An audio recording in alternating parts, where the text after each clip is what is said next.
Good evening, everybody. Professor Bobo here, coming at you with NGS Division C East Week 2. This matchup is between Hand Banana and Something Heroic. This is the first game of a Friday night doubleheader. Tonight, for the first half of my doubleheader, I will be joined by Siege once again. Siege, how's it going? Good, glad to be here once again. Right on, man. A bit of an interesting matchup. Hand Banana, a new team to NGS. Something Heroic was a Division C team last year.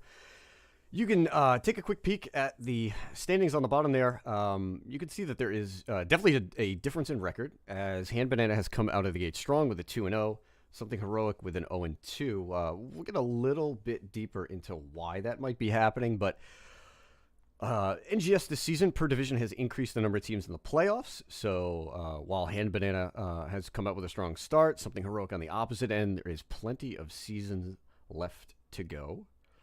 Both of our teams are in lobby. We'll get it ready toot sweet as we take a look at the previous results. Hand Banana with a pair of wins over Proyak XD and Hot Boys. And on the opposite side, Something Heroic with losses to Married with Children, as well as Buzz Kicks. And touching on the schedule, we'll bring up our keys to the game. And just to highlight, actually, the second point, they're a little bit out of order. Sending out an SOS. The strength of schedule here has been rather unbalanced, just from the looks of things right now. Hand Banana, so far, have played up against two teams without points, and on the flip side, Something Heroic have gone up against two teams with winning records. Jumping back up to our first point, we'll talk about manipulating first pick, first ban a little bit. Right now, the dominant trend is Maev and Phoenix bans. Siege, I don't know how you feel about that. I mean, I think that's just standard at this point right now with NGS. Yeah, I definitely agree. I feel like Phoenix is more of an optional ban, but I feel like Maev is very solidly banned.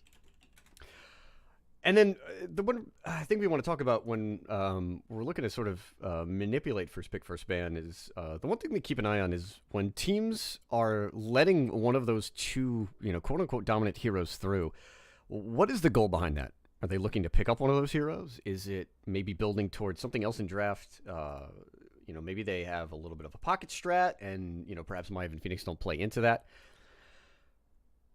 Yeah, I feel like maybe they could also have a certain counter strategy that they want to use against the enemy team. So maybe they're trying to let the enemy team actually get that and try and have that play into their hidden strategy. Maybe they have some sort of pocket counter into Phoenix. I agree. And as we get ready to jump into draft, just the last point up there, spin to win. Just one thing to keep an eye on. Defa, 4 games on Sonya thus far. We know that it's not really a strong position to be banning out solo laners to go with, but let's just see where that kind of takes effect. See, Jenna, Sonya always strong. She works on any map. But do you feel like she's necessary right now to win? I don't know. I feel like having her is really good, but I feel like as long as you have a competent offlane as the Hanzo first ban, That was a quick snap ban. I feel like just having a competent solo lane, it doesn't necessarily have to be Sonya. Like, I am quite guiltily, I must add, an advocate for Probius, but the fact that Sonya is in the meta, Probius maybe not so much. There's actually been 2 Probius wins at HGC. So I'm thinking you may just be ahead of the curve. There was one game in Korea, and then actually tonight a little bit of a meme. But 2-0 on the Pro, he could be S tier next week. Probius. So Hanzo and Medivh removed, and Hand Banana will jump on the first pick Malfurion, letting Stukov through. To me, that signals either the intent to pick the Tracer or maybe force the secondary ban. With a Hanzo removal, obviously Greymane moving up. We'll see what Something Heroic has here. 30 seconds left. It'll be interesting to see their picks here because the first bands, Hanzo, Medivh, neither of those are the Phoenix Maev that we were expecting. Exactly, and Phoenix and Maev can be picked together. I do think it works. Phoenix, as long as he's well protected, he provides, wave clear, single target DPS. He's got a little bit of burst, solid heroics. There's a Phoenix and the Blaze to follow up. So Maiev does make it through. I like the drafts. Garrison. Oh, there you go. There it Another is. Sonya. Yep. We did talk about it. Defop, that's now his 5th straight map on Sonya. And he will be matched up against the Blaze. Looks like he isn't going to just stop playing Sonya yet because it's working for him. I think we both expect the Tracer ban here. Or at least we hope to see it.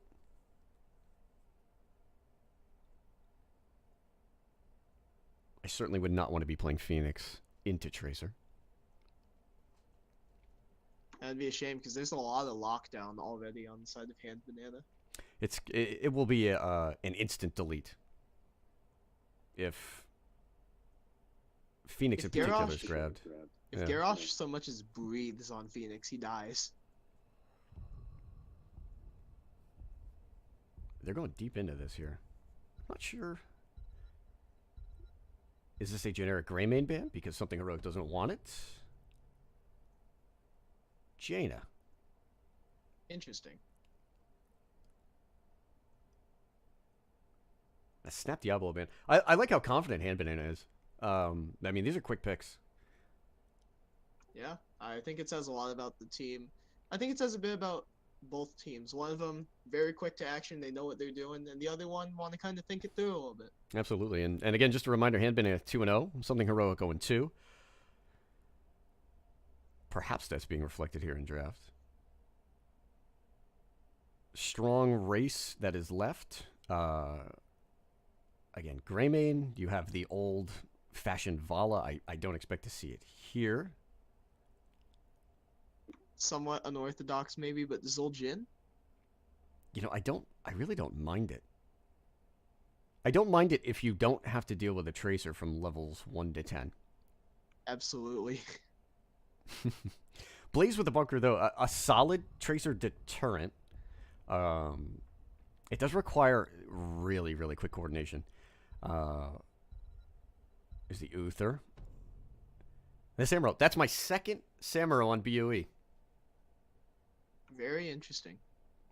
Shout out to Gilly Shark. I don't know if they wound up starting that meta. And Luna and Greymane. So two. Okay, so no Tracer picked up. Again, the Uther also another deterrent, but Hand Banana went for that instantly. Lunara, the age-old counter to Uther. Dot. The Samuro is really kind of neat. An offlaner who can also roam. He's got very easy camp clear, solid race potential. You've got a soft but not too squishy backline with a Malf, Luna, and Greymane. I mean, and if he gets into there, he can start wreaking some havoc. What do you want to see for last pick here? Diablo removed. Johanna up in the meta, but... and obviously the blinds are good. Good into Garrosh. So that would signal a very defensive comp for sure.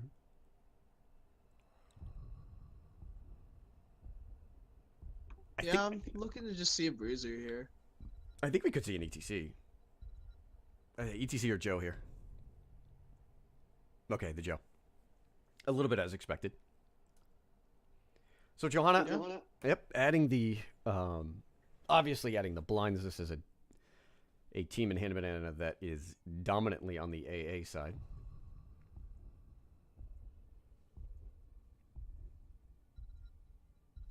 Wow, is that no swapping required?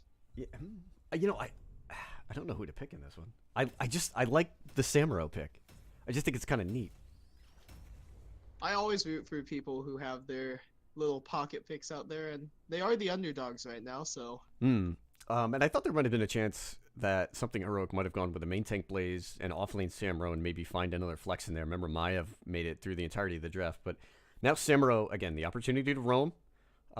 Early game, tough to get ganks. I mean, BOE being a 2-lane map, you're not really going to be pushing very far out. A lot of pressure on Silverhawk. We'll see what he can do in this game. I feel like something good that Samuro can do, though, is, like, he can draw a lot of fire from the Lunara and the Greymane, and maybe it allows the Phoenix that precious extra auto attack, or a couple seconds to keep fighting. Shout out to Mike PPM, I see you in chat there. A Hand Banana fan.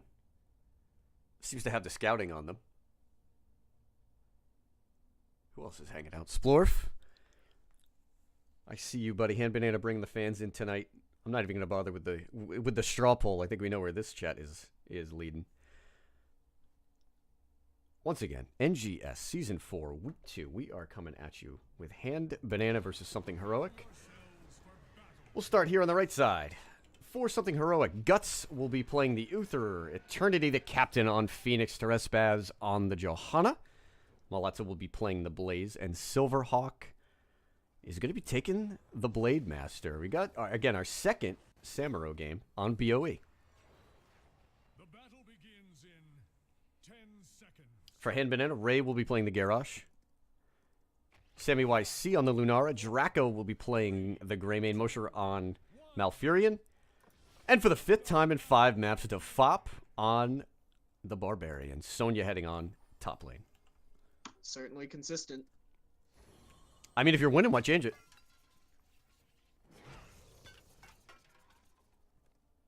Taking a look at our talents here very quickly. Just to highlight the Phoenix Arsenal Synergy picked up. Again, getting away from the Q build. Shield taking on the Blaze. It seems we're going to poke it out a little bit. Nothing out of the ordinary here. We do have Wave of Light taken for Uther on level 1. Greymane building into Worgen form. And Ray building into Shieldbreaker as well. They do have Johanna in the off lane. Interesting. I hope that Something Heroic is going to use this for maybe some sort of interesting early rotation with Silverhawk. They have strong wave clear and good safety here in the bot lane. Ray there blocking the jet propulsion. He's looking for the toss on the Blaze. He flips him in. There's a great root follow-up. Right now, Blaze under a massive amount of pressure from an Ray. He goes down. A little bit of a chaser from Silverhawk. And first blood claimed by Hand Banana. Shout out to Mosher. They're the root on point. Joe and top going. Joe and Sonya, excuse me, going at it in top lane. Really, really good patience there from Ray. He held out quite long. I mean, obviously Blaze is probably the last target you want to be looking for.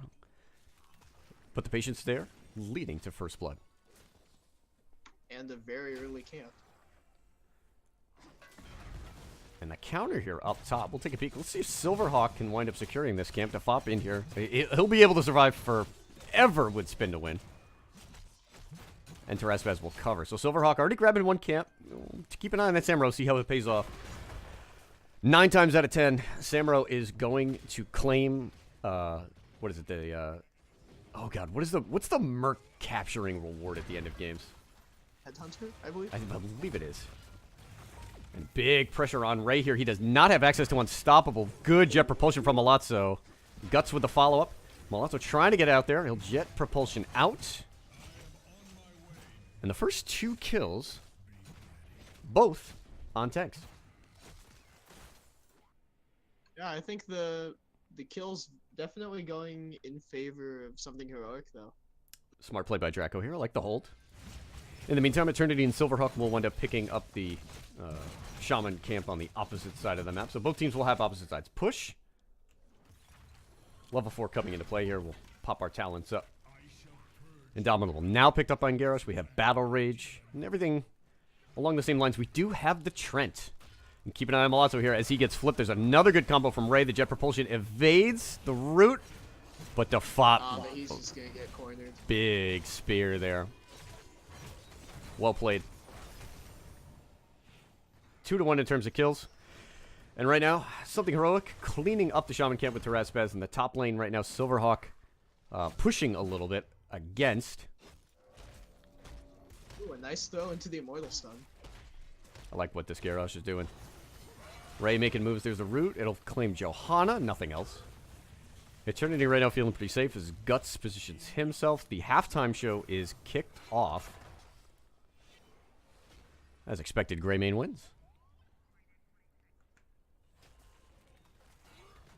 About a quarter of a level lead.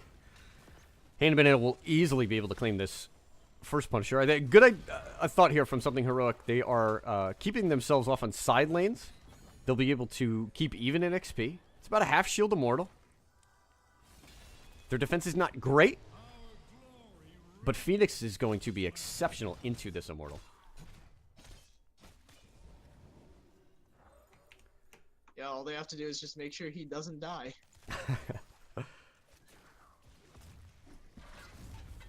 The classic, as I like to call it, NA League style. Protect your AD carry. Oh, and another big throw from Ray. No chance for Uther.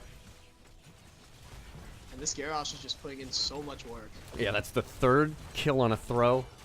The roots have been there as well. I don't expect that one to get through to the second game. Ray with really good plays here. Silverhawk will use the clones. Something Heroic is going to have to be really careful here going forward. As level 7 is picked up and now a 1-level lead, a good double. Oh, man. The warp? Oh, the point. Let's see if Luna's got another poison proc. Okay, and Guts picks up the save. Ray, buddy. Almost going 4 for 4. I was about to say, up until there, it was like 3 tosses, 3 kills. You know, we had just that tiny little bit of positioning there to guarantee that he threw the Phoenix and not the Samuro. Quick camp picked up here. Interesting build from Phoenix. We'll highlight it real quick. So we have Arsenal Synergy here, picked up at level 1. Into Inhibiting Energy, which I don't believe is a talent I've seen picked yet. And then Combat Advantage at 7. It's a very different build. Going into Phase Bomb. Wants that AoE damage. Good poke here from Sammy YC. We'll see if Ray can shark in. Throws the clone. A good unstoppable there from Johanna, saving yet another kill. 3 kills to 1. This is a 1-level lead. Hand Banana will be looking to take this advantage into 10, and certainly looking to put themselves in a power position for the second immortal. Keep an eye on Ray here. He's going to be get the throw in Eternity. There's the root. Do we have a warp in time? We do. Wow. That's the second time that Phoenix has had to use the warp post-root.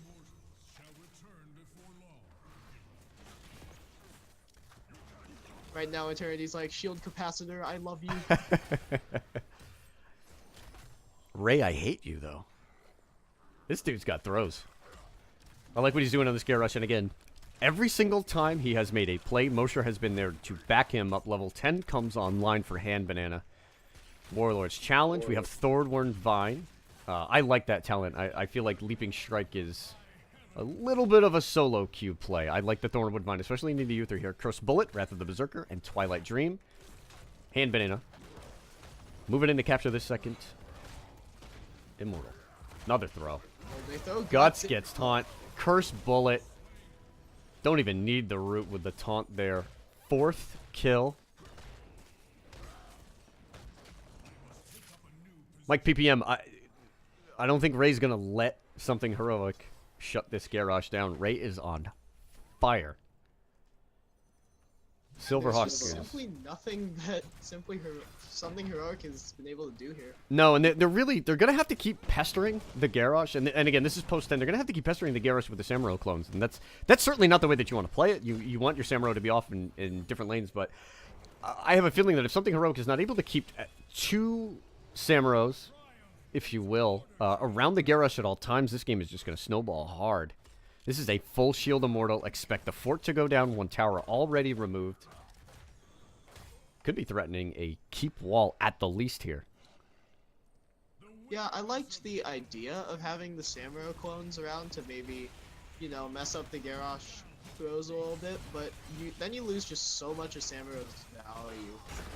You know, the problem is they don't have enough poke there. Ooh, and Garrosh walks in with a Warlord's Challenge. He will just get Johanna. Curse Bullet comes out. Eternity. Yeah, it's a good retaliation there just to get the poke out.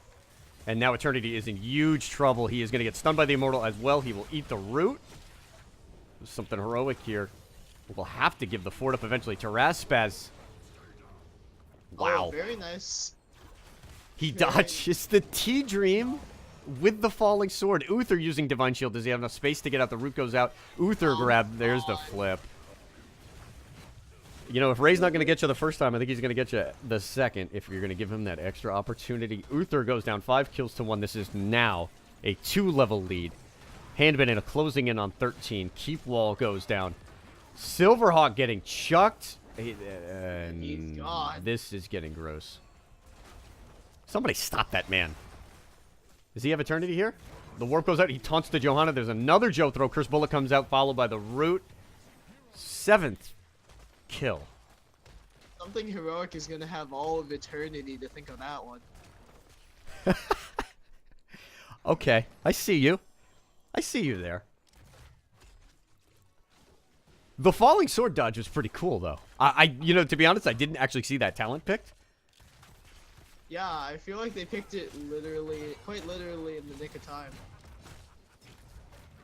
I like how Handbanana is posturing over this keep. I want to see them sacrifice 1 for it. They don't take it. Given that they're in a position of strength, you know, they certainly should feel confident. But I think that's one spot where if you go back and you look at your VODs, you need to go get that keep. Yeah, definitely. But they are up quite a bit. They're definitely way in control of this game right now. This is their game to lose. I feel like them playing it safe a little bit, maybe that's more their style. And I definitely respect that if that's what they're more comfortable with. Again, we're nitpicking. This is a team that's up 7-1 to kills. They have the 13 advantage, but you have 13 advantage there. This guy is sitting at what, maybe 10% health left on that? Take it. Take it. Especially because it's early enough that a death is really not going to punish you.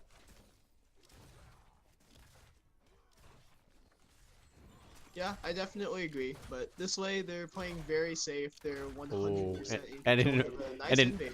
I like what Malazzo did there. Let's see if he can wind up picking up the FOP. Eternity blinks in. Sonya will eventually goes down. She'll pop Wrath. It's not going to be enough. Good invade there from Very something nice heroic. play. Yep. Looking to turn it a little bit here. And here comes the big fella. D-Shield Very and nice. the bunker. Blade Storm. Falling Sword. A perfect salvo. Something heroic. With a good Out bit of of nowhere. comeback. Wow. 4 kills. Eternity there with a big purification salvo. He takes the D-Shield from Guts. Blade Storm, not the heroic that you typically see picked on Samuro, but doing work for him. They close a 2-level lead. And it's down to 1 level here, even talent tiers. And it was very well executed. I like that combo there. Falling Sword paying dividends. It saved Johanna from 1 kill, and it helped secure 3 in that situation. So something heroic now with a chance to pick up a ton of XP. They have an opportunity to snowball this as well. Keep an eye out. This push will be going top lane. It looks like they're sending all 5. I like the play that they're making here. It's a little bit late in the game to be splitting 1-4. You have a keep that can go down with a breath bot lane. They're going to need to make a play here. Keep an eye on this flank from Defop. Yeah, and Handbanana knows this. They're getting set up with Sonya Defop on the side over there. He's just waiting for an opening. The only target he really has, though, would be the Phoenix. Phoenix taking a lot of poison damage here. There's a Purification Salvo, and the taunt cancels it. Malazzo with the Jet Propulsion in. The Roots are throwing out as well. I expect Bunker any second here. There it is. A little bit of a reset here for something heroic. Phoenix still in trouble. He is deep. Spear misses. Twilight Dream only hits 1, and Terraspaz will peel. Another salvo attempt here. It does wind up picking a little bit of poke arrows with the Indomitable out, but he is in big trouble. Falling Sword is going to... Falling Yep. Sword is going to secure that, probably. Probably. But Samuro... He's going to be taken down in exchange. Trades his life 1 for 1 for Ray. Can they secure 2 onto Defop? I don't think so. That, in a nutshell right there, is why Blade Storm is not a great pick. You are vulnerable. You do... especially with the Lunara there, she winds up chunking Silverhawk out. It's a traded kill. And something heroic after picking up this camp. Evens out our talent tiers. But does not get that keep wall damage that we were hoping to see. Even talent tiers here. Siege, what do you want to see, brother? I really want to see something heroic get Gel and get Blaze to chain some serious CC onto that back line, because Malfurion and Garrosh have just been so in sync this game for Hand Banana. And I feel like something needs to shake that up, or else they aren't going to be able to make a comeback. You know, they've shown some good things here. Falling Sword has been performing quite well for them. Absolutely. Their Johanna has been playing quite well. At one point, this was 7-1 in terms of kills. This has now almost even out, 8-6. I think the Samuro clones, again, under pressure from Thornwood Vine.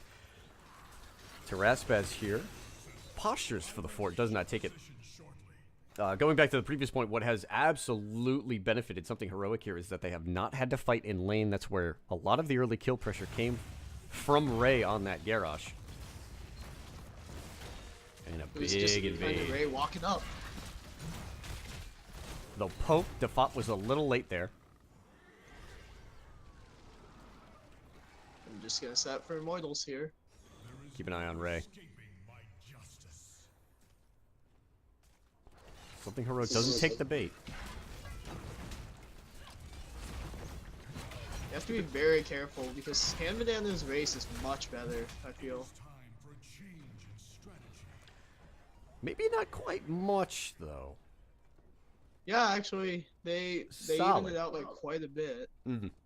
And now something heroic will take the defensive position. Or will it? Ooh, they're going in for the invade here. Eternity at the back. Keep an eye out. He's been interrupted on these purification salvos. Falling Sword comes out. We'll see if Mulatto has a target. Falling Sword, really nothing but poke. Defop is going to have a big flank here. The bunker gets out. Silverhawk is going to get spun to death. Purification salvo comes out. A lot of low targets. Draco and Sammy YCC are both low. But this fight is just chaotic. Malazzo winds up with the jet propulsion backwards just to get the peel, and Sonya goes down. Ray under pressure here. The root winds up hitting 2. Both of these teams just trading out right now. It is 4 for 4. Oh, and Malazzo gets thrown into the Immortal. Guts is out of mana, and these teams will reset. Ray, you're a bad man. You're a bad, bad man. 10-7 in terms of kills. Both teams on level 17. I believe he's going to be able to get the throw here. Taking no prisoners here. Taunt, root, Greymane follow. Very nice. Oh, and the D-shield to the warp out. So it will cost something heroic, the Immortal. They, however, save their Phoenix. Looks like they're going to try and contest this anyway. I think Taraspaz had a chance there at Sammy YYC. There's the Blade Storm. Can he reach Luna? No. Link forward on Eternity. There's a rat Just gonna get Q. slammed Wow. around by Johanna. Great spear by Defop on the back line. Bit of spin here. He'll heal up on the Samuro clones. But Eternity, we questioned that phase bomb build earlier, but it's doing good backline damage. Meanwhile, Ray here chunked out. He looks like he is ready to go down. In the meantime, yeah, and Defop pressuring at the front line here. So Garrosh gone. Oh, a nice 3-man stun. Great jet propulsion there, hitting Mouth, Sonya, and Luna. They're going to be able to shut down the Sonya and probably take the Immortal off of this. Not if they keep eating those stuns. All right, Oh, something. you're definitely right about that. Something heroic will wind up taking this. A huge, protracted fight. Kills being traded back and forth. Both teams had to use their tap there at the beginning of the Immortal phase and through the middle. But something heroic with a low shield Immortal here. Not sure they'll be able to get too much. For sure, they'll be able to secure this bottom fort. I feel like the most amazing part is, though, they're actually quite... Their XP lead is quite noticeable now. And they were down 7 kills to 1 earlier in the game, and now it's 10 to 9. Yeah, 2 levels. They've been very impressive post 10. Again, they've been getting team fights outside of the landing phase, and I think that's been the big key for them there. Iron Skin used. Jet propulsion will catch no one. Something heroic will wait for the Immortal to step on up to this keep wall. I'm not sure that they have to take the keep. They will win the race to 20. Malazzo there hits 2. No real threat. Ray jumping in there. He throws a Samurai clone over the wall. Oh, no. Unstoppable ain't saving you from this one. I thought he had the ability to blink out there. There's a taunt on the Johanna. That should be the second kill. No, there's D-Shield and Falling Sword at the same time. Bunker also used. The Immortal will step up to the keep. Guts is gonna Uther. get that back. Not getting out of there. Good body block. An immediate pivot here by Something Heroic to try to pick up a camp. Both teams will hit 20 at about the same time. Most important thing here, though, is don't die, because they can just straight up pressure your keep right now while you're down 2. And it really does look like Han Banana realizes this. They have 2 kills, 20 seconds without Samuro, 40 for Uther. That Thornwood Vine poke should secure. Yeah, and if Ray just walks up, Yeah, they can just take this. There's Draco on the Greymane. Boy, that whiff. How fast is their rotation? Can they catch them at the bruising? Ooh, Something Heroic needs to give this up, or it could be game. There's a jet propulsion into a taunt. Wow, T-Dream and Bunker used. Malazzo does not wind up getting silenced, but does he have enough to get out? No. Blaze traded out. Risky camp. I think the minute that Something Heroic saw the wisp there, they should have immediately just gotten out of dodge. And Han Banana is gonna pick up 20 off that. But at the same time, Something Heroic gets their 20s as well. We'll flash our talents real quick here. They wind up taking this wall out. They'll be prepped. But at this point in the game, whoever takes the next Immortal is definitely going to win. Johanna has to use Falling Sword. She was at half health. Now a little bit of a chase. Eternity with a little bit of poke. And it looks like Han Banana will be able to get out. Any surprises here at level 20 with these talents? I'm just taking a look at them now. You see Phoenix continuing with his phase bomb build. The upgraded Blade Storm as well. Low value on Blade Storm this game. Very good counterplay. Particularly from Ray, making sure that when he does get a throw, it is the true Samurai. Halftime show kicked off, but Something Heroic does a solid amount of damage. They will have their Blaze back now. This team fight is going to decide the game. Oh, there's the Indomitable there. Eats the jet propulsion. Teraspas trying to make a move onto the back line. Curse Bullet comes out as well. Defop with a... Oh, wow. The Wrath Poison Spear winds up chucking out Eternity. He takes the D-Shield and gets away. Defop now is going to be pressured. This fight is underneath of Han Banana's Immortal. That's going to cost Samuro. Storm, Twilight Dream, and Bunker all being popped there in that fight. Malazzo is trapped as well. This looks like it's going to wind up being it. Eternity trying to find a kill to pick up. Johanna will be able to get out. Don't forget she's got the shield once she goes down. That's going to cost Uther. Yeah, Defop is on Phoenix as well. This is going to be game 1. A 4-man kill. Phoenix with the Death Gargle. And it's only a lonely Johanna. Draco will pick up this Immortal. Not really needed. Uther at the back here. Yeah, they can just march down through the end. So it was a little bit chaotic at first, but it looks like they're just going to close it out just fine. Han Banana strong at the beginning of the game. Strong at the end of the game when it counted. And they will take game number 1. I feel like if this were one of the games where you're going to make a case for some sort of moral victory, Something Heroic certainly did show a lot of promise in the mid-game, and certainly tried their best to make a comeback. They were fantastic in the mid-game. They were absolutely fantastic.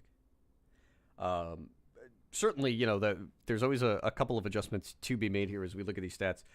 Tough going for Uther. Guts always going to struggle. Particularly into a Lunara. That's, again, the pick. Either Lunara or Gul'dan. 1,000 hero damage. Thornwood Vine. In coordinated play, I love seeing Thornwood Vine. I think Leaping Strike winds up becoming a crutch. It's always good. Listen, on the ladder, it's a great tool. But in coordinated team fights like this, particularly with the Garrosh, you need that added damage. And, yeah, 101k is pretty darn good. They needed that added damage, and he had them in spades. Just a quick shout out here. Ziltoid, I don't know if you're watching, brother. Thank you for calling me out for not having the match summary screen up. This one's for you.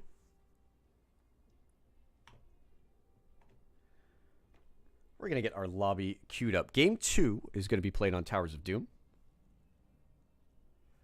Adjustments that you want to see in this second game, Siege.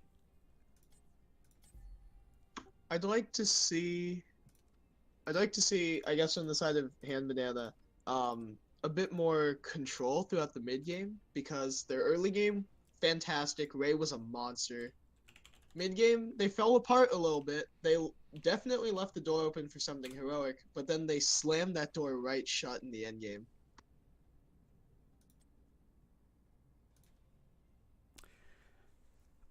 They made some different choices, particularly with their heroics. And that's something that's always a little, that's kind of a tough thing to pick on. Anything can work if you're coordinated, but low value, particularly from Bladestorm, sort of balanced out the surprisingly high amount of value that we got out of Falling Sword in that game.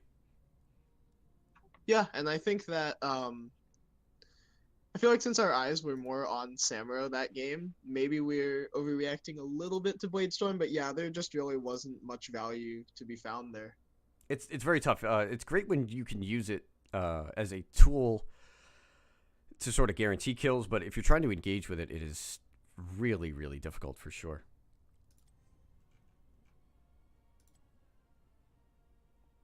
So Towers of Doom, our second map. Hand Banana takes the 1-0 lead.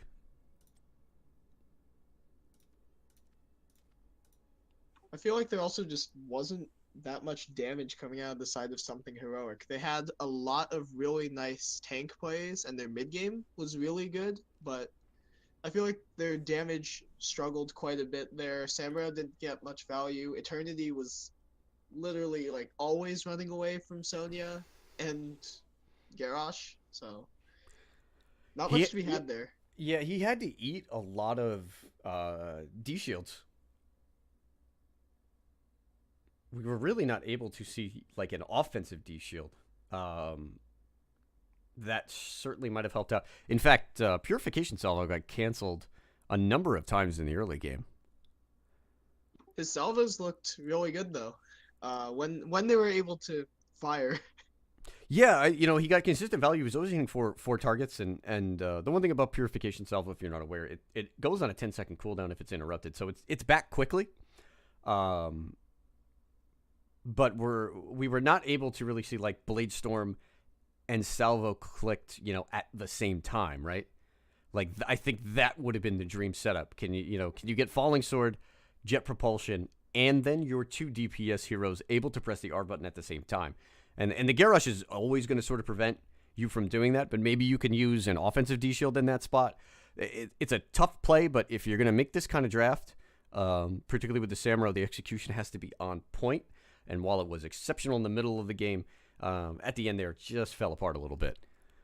We'll just check. Yeah. And oh, sorry. Go ahead. Oh, no problem. Just gonna check and see if our teams are ready. But sorry, your point, Siege. My apologies.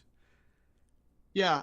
Since Eternity was literally just always getting chunked down for so much, and Guts had to keep de-shielding him, I feel like one of the main ways we were going to see value out of Bladestorm is if they could have de-shielded him offensively. Agree. Every time he went in for that Bladestorm, it was immediately pounced upon by Lunara. If Really, not just yeah. Warlords challenged outright. Yeah, you're unstoppable in it, but once it expires, kind of tough. Map number 2, Hand Banana with a 1-0 lead. If you're just joining us, NGS Season 4, Week 2. This is Division C East. Hand Banana looking to improve to 3-0, something heroic, hoping to pick up their first points of the season. They're going to go with a first ban on Medivh. I don't think they were listening to Mike PPM in chat there. Is what we'd like to see. That's what I would have liked to have seen as well.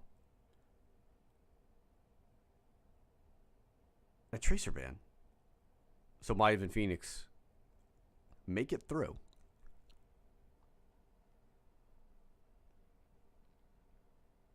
Again, very interesting, but I guess Hand Banana didn't feel the need to ban Phoenix. I feel like Eternity was quite good on it, but he got chunked so much that there just wasn't much he could do. First pick to Aka.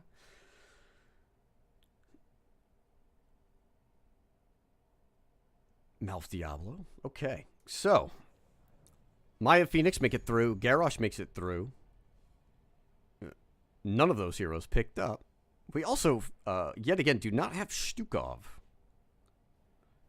in the first 3 picks. That one also surprising me.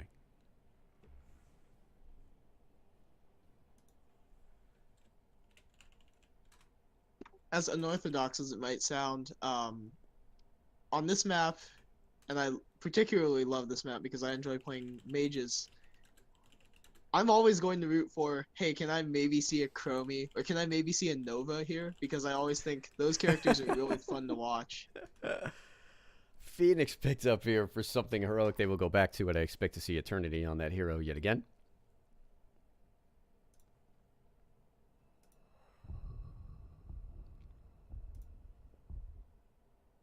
An Ethereal pickup. Maybe, Interesting. maybe just a sort of snap counter to the possibility of Garrosh. And the Uther ban from Hand Banana. Another Jaina ban. Yeah, they play Jane a lot. Again, shout out to my to chat for pointing that one out. Sonya Greymane, very quickly. So that's 6 for 6 on Defop. Sonya until you lose. Yeah, why not? Just if you're 5-0 for it, I go for 6. We go to the end of the NGS season. We find out he's played like 20 games on Sonya. Okay, there's the Stukov coming out.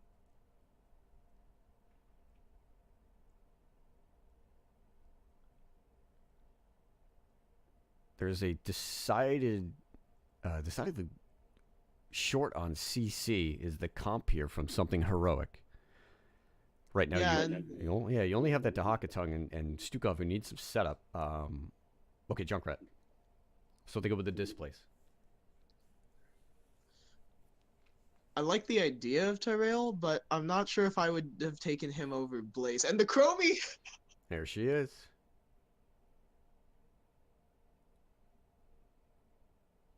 Quick draft. Very quick draft. Chromie Greymane, a strong DPS combo on Towers of Doom. A few months ago, this was the go-to. Neither of these teams really prioritizing the Hanzo. After all, he was banned out in the first game, but Chromie, again, Temporal Loop, when you are up against a Stukov, can be a big problem. We're going to see some role swaps here a little bit. Taraspaz, who played the Johanna, is going to be moving around. Guts was Uther, now Junkrat. So some changes. The only constant is going to be Eternity on the Phoenix. Where are you leaning on this one? I have conflicts. I'm really leaning towards the side of Hand Banana here, because I think their comp is just a lot stronger in general. I feel like they have a lot more CC and a lot more ways to deal damage than just a little bit of poke from Junkrat, some solid auto attacks from Phoenix, and then like Tyrell, he just doesn't really have much CC, if any. Yeah, but he's Tyrael. And I like Tyrael. And I like Junkrat. And I like Phoenix a lot. Okay. We're going to have to see where this one winds up. Once again, for something heroic, searching for their first map win of the season, Guts is going to be dishing out the mayhem. Eternity on Phoenix, Silverhawk on the Stukov, Malazzo will be playing Tyrael, and Taraspaz will be playing the Dahaka on the flip side here for Hand Banana. Looking to improve to 3-0. Defop. Yep, Sonya. Ray is going to be playing the Diablo. Sammy YC on the Chromie. Mosher yet again on the Malfurion. I want to watch him. And off, heading bot on the Greymane, Draco.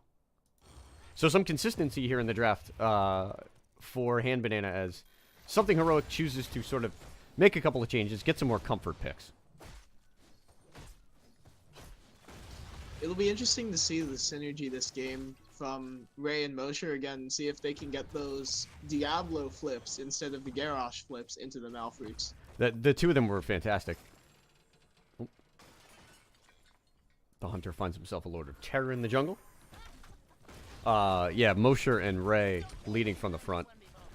DPS follow-up was always there, but in that early game, that 7-1 kill advantage that we talked about that was basically pre-10 was really all born from the tank support CC. I really like what we saw there. Both teams coming out right now in a 1-1-3.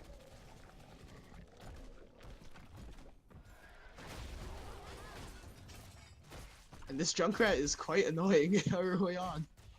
Listen, if you're being annoying, you're playing the Junkrat in the right way.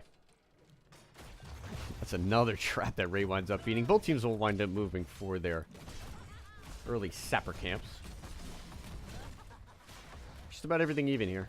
However, the Hand Banana will leave Mosher on his Malfurion here mid.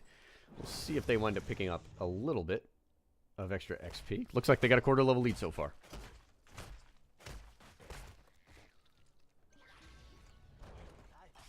It'll be interesting to see how hard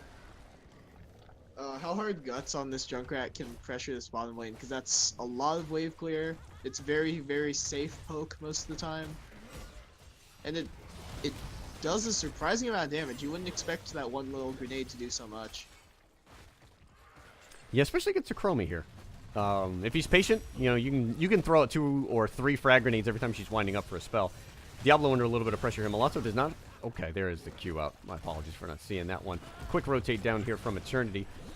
It's been a 1-1-3 the entire part of the early game here from Hand Banana, and they've used it to pick up about a quarter level lead of experience, and it's spiking here. Terraspaz gotta make something happen topside. He's going to have to give this camp up to the FOP. Unless Eternity winds up moving up. You can see the Phoenix. Or no, now the Phoenix winds up sliding down into mid to pick up the wave. Sonya will wind up taking this. Who would take a god-level drag. Okay.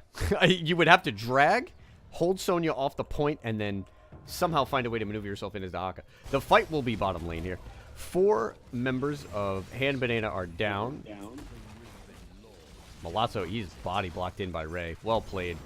They used a Q to get out. Nice escape. Yeah, he only had about 150 HP left. Up top here, Phoenix. Dahaka will pressure the Sonya. Defop hoping for the rotate here. There's the drag. Nice play by Terraspaz. He's going to wind up beating damage as Phoenix looking for the follow-up here. Eternity wants the cap. Does he get it? Yeah, he will. Just in time. As he eats the dragon's breath. Dahaka trades Not out. quite. Can't say the same for him, though. Kill for a channel. We'll see if that early advantage winds up playing into the late game here. Yeah, I'm all for trading the 1 life for the channel. It's the early game. Not a big deal. XP is even. Dagonzo in chat. Ray is going to wreck with Diablo so long as his dial-up doesn't give out. Well, you know, he did so damn well in the first game. I think he should have to play with a handicap. There is an immediate wallbang. Junkrat is now on the other side. His own concussion mind. His own concussion mind betraying him there. And Guts goes down. 2 kills to none. Interesting to see those role swaps as well, like you said earlier. Again, it's common. A lot of teams in NGS are really just going to be working on comfort picks. We'll take an eye on our talents here as level 7 comes online for both teams. This is the exact same build here for Phoenix that we saw in the first game. Arsenal Synergy, inhibiting energy and combat advantage as we see that sort of phase bomb build, standard build for Stukov, standard for Tyrael as he moves on into Swift Retribution. Keep an eye on this. If Phoenix winds up getting the bonus attack speed and movement speed from Swift Retribution, it will provide a huge boost. 4-man commit here to Raspaz. Looking for the drag. And now something heroic will go to eliminate the sappers on the bottom lane. 1 gets through. If I could mention real quick, I do think that Phoenix's bomb build is much better on somewhere like here or somewhere like Infernal Shrines, for example, where the fights are in much more enclosed areas. So I think his talent build definitely has merit here. Teams are going to trade channels out. Sammy YC winds up eating a good chunk of damage, but no harm done. You know, we'll see just about this talent build, you know, mid to late game. I just want to see if on those longer fights, Ray, does he get the E? He does. Terraspaz now, if he's quick, he can burrow out. Drag on the Dahaka, he's going to wind up eating the root. He'll burrow, use trait.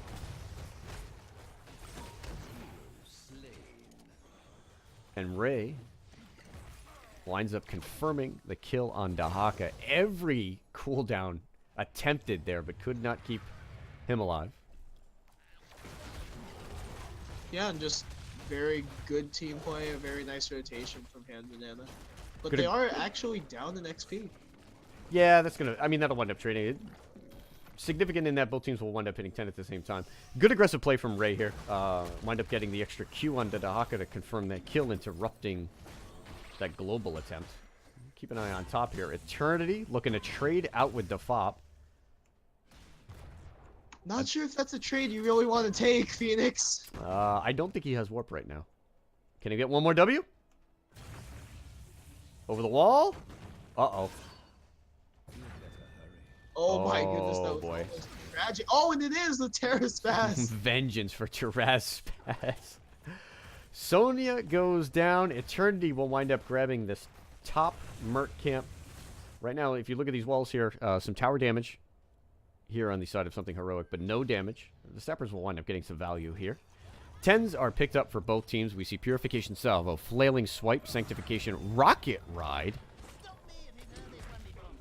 and Adaptation. The old classic. APOC. Sands. Or excuse me. Yep, Sands. Go for the throat. T-Dream. What I expect will be Wrath. Yeah, I can't imagine it'll be Leap here. Okay, Wrath is picked up. Guts looking for the channel. Ray winds up with a flip there. Oh, APOC a little late. The Rocket Ride, at the very least, will save Junkrat. Ray now under big pressure here. Does Terraspaz have the drag? He winds up turning onto the Chromie. Well, you got the channel. But Hannibal, Junkrat just flying back. This is a little bit of chaos here. Draco right now pop and go for the throat. Sanctification is out, and Silverhawk with a good swipe. Very nice disengage. I don't think they'll be able to stop the channel. Oh, Stukov. So a channel each, eventually.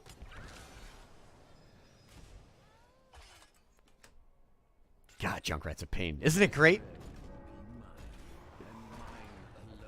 Joy. When you just see like, come on, man, we just want a cat. What an annoyance.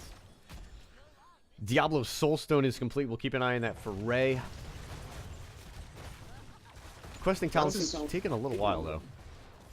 Guts has really got to watch his footing. He takes one misstep, Chromie can send him to Kingdom Come. Yeah, and the combo we've seen has been Ray is looking to get the QE on a target and flip that target right back into Dragon's Breath. On top lane, yet again, Eternity and Defop looking to trade out. Sonya should be able to spin and stay alive. Wow, Purification there. Oh, boy, and Defop with the counterplay. You press R, I press Q, and I win. Sonya confirming the kill. Sending Phoenix to go duel Sonya, maybe not the best idea.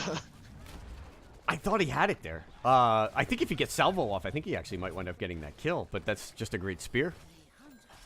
You can do those kind of things when you do nothing but spam Sonya in NGS. Hats off to Defop. 28-24 in terms of shots. This has all the makings of a long game. Both teams will hit level 13, pending a little bit more. So Sonya in the top lane here is going to pick up yet another camp. I think where this game might wind up turning, as this keeps moving on, excuse me. If Defop on Sonya there can keep confirming this top camp, I'd like to see him continue to go for it. He's going to wind up just whittling down that wall, and then top keep will be open at some point. I don't think that's a duel Tyrael can win. I don't believe so either. A little bit of pressure here on bot. Ray goes in, he uses APOC, he flips Eternity almost out of it, and Swipe will wind up canceling that out. Heroic's traded here. Sonya winds up picking up that top camp. And now something Heroic in a bit of an odd position without their main tank bottom. Eternity, you gotta be careful, man. Oh, and Rocket Ride comes out. Keep an eye on that big shot. Eternity very low. The timeout well played by Sammy YC.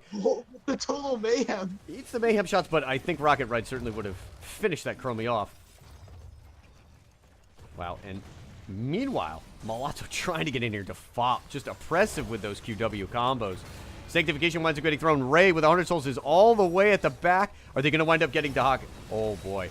Salvo. Winds up confirming 1 kill. Tyrael will go down, but I think that's a good trade. Terespaz is on the back line. Does he know where Sammy YC is? Drag. Got it. Great Nice grab onto drag. Chromie. Place. And Something Heroic wins their first team fight of the game. Let's see if they can turn this into something. They wind up losing the channel, picking up a couple of kills. They've got a little bit of an XP advantage and the opportunity to siege up here. Ray is back down to no souls. Well, it was a very chaotic team fight, and I feel like both teams played it pretty well. And unfortunately, though, in spite of Chromie's active, it truly was timeout. Around 25 seconds on the gray screen. Up on top lane here, the Eternal Battle continues, this time to FOP, losing this trade against Terespaz. So the wall gone on both sides. Nope, still got a little bit of a tower left. This has been a really interesting little battle here. The FOP has been really solid. Yeah. Camp picked up here bottom. Ray walking through the Silence Pool. He has a Stukov. The Holy Ground comes out. APOC used. The Concussion Mine is going to get instant value. Silverhawk, though, eating the root after the flailing swipe, but no harm done. That's an ambitious rocket ride.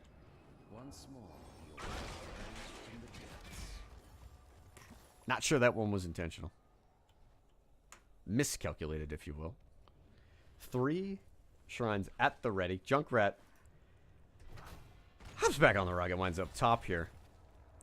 Something Heroic, after winning the last team fight, is going to go ahead and really, they're going to need to start turning these 3 tower phases into a winning trade. Sammy YC under pressure from a lot. So, wow, Sanct and Silence used. Nice combo to disengage, but they're going to have to disrupt FOP. Terespaz winds up picking up a little bit of a delay here. Silverhawk going way deep, and Dibbles. Eternity eats the trap. That's so much burst damage. A 4-man salvo going to connect, but he's down. Go for the throw, winds up deleting Phoenix, but at the same time, Terespaz looking to get the counter kill onto Gray Main. Malazzo with the chase. Let's see if Tyrael can wind up confirming this kill. Nothing there, and the Chromie poke is big, and Stukov has to retreat out. Sonya will wind up channeling here up top. Ray has the 16 now. Keep an eye on the QEQ. The charge, the flip and the charge yet again. Malazzo here at the front line. He does not have Sanctification. There's the back line. Pressure coming up for Defop as he is on top of Guts. Oh, and the T-Dream, and Ray, despite being low damage, winds up rocking the APOC. He's going to chase Silverhawk down. Looks like he is going to be able to confirm that kill. At the meantime, Malazzo and Terespaz low. Tyrael winds up going down. That is 2 kills for none. Another long fight, and it goes in favor of Hand Banana. Yeah, and I really gotta hand it to Ray. It just feels like he's everywhere this game. Yeah, and Mosher held the T-Dream there very, very late. Just being able to apply it, even to just Stukov alone, was always going to wind up confirming the kill, but Tyrael winds up falling as well. Ray has got an immediate couple of... oh, boy. That was a very nice combo. Boy, Eternity is just dodging death in both of these games. Bottom bell tower converted. At the same time, Terespaz up in the top lane here is going to push a big minion wave. Sapper camp picked up. Draco has been all over both of these camps here on bottom. That's going to be 2 camps going over to the side of Hand Banana. Only 12 shots remain for Something Heroic. If it's any consolation, though, I feel like Guts definitely has plenty of wave clear. Mine will find 2. I don't think these are going to wind up pressuring here. Rocket Ride got interrupted. Ray is immediately looking to find Guts yet again. Purification salvo goes out. Draco is in a load of trouble. Rolls on out of there. The Greninja escapes. Root winds up following 2. Sanctification is used. Been quick on that trigger. I'm not sure that was needed. It's going to be really tough to win this team fight despite being on talent tiers without Tyrael's Heroic. We'll see what the You have to just hope that Rocket Ride doesn't get canceled.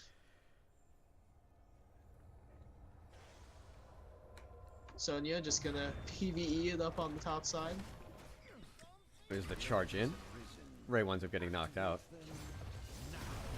Surely something heroic must know that Sonya is top now. They need to put some immediate pressure on. She's going to mount up and try to head on in. Malazzo with a chase. APOC comes out. Diablo looking to flip somebody into it. No one there. Taraspaz with a trait. He'll be healed up. Eternity at the back now lurking. Let's see if he can pick up a kill. And the silence comes out on Ethereal. Ray is going to go for the kill. Ethereal low. He needs to die and go for the trade here. Eternity is just being chunked out by Defop. Sonya with great value. Spin to win on top of Ethereal. Rocket Ride comes out, but unless it picks up a kill on Mosher here. Oh, and it does. But Draco winds up getting the channel. Y'all mind if I spin through the entire back line? So,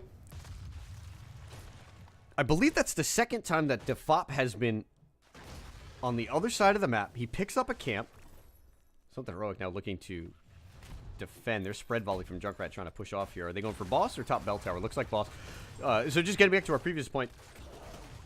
Defop has, I believe, twice now been able to cap top mercs and mount all the way down and turn a 4v5 into 5v5. And he just gets the flank there. Ray on top of the Junkrat. He waits for the second Q. He'll eat the chattering teeth. Junkrat gets away. Sammy, why are you tanking this? All right. I think it always speaks to how patient Hand Banana's been in this game, as opposed to how very decisive they were in the early game. This one, they're being very deliberate with each fight, and they've been drawing it out long enough to where Defop can rotate all the way down, even after taking a full camp. Great point. In the first game, the kills were instantaneous, based on that Garrosh combo, spiking in at 10 with the taunt really to secure kills, but these fights have been long drawn out, where in the previous game, these long drawn out fights went into the favor of something heroic. Right now, Hand Banana playing this almost perfectly. They only need this last bell tower. They will claim the game. They don't have 20s. But the desperation and the pressure is on something heroic here, because this is do or die in 5 seconds, and Malazzo looks like he's caught out. Oh, the double combo. He winds up getting Sanctification into the APOC here. Material is going to be low. Taraspaz on the back line. Looking to shark in. Salvo comes out, but it's only going to be on Defop. Let's see if he can get healed up. Tyrael goes down.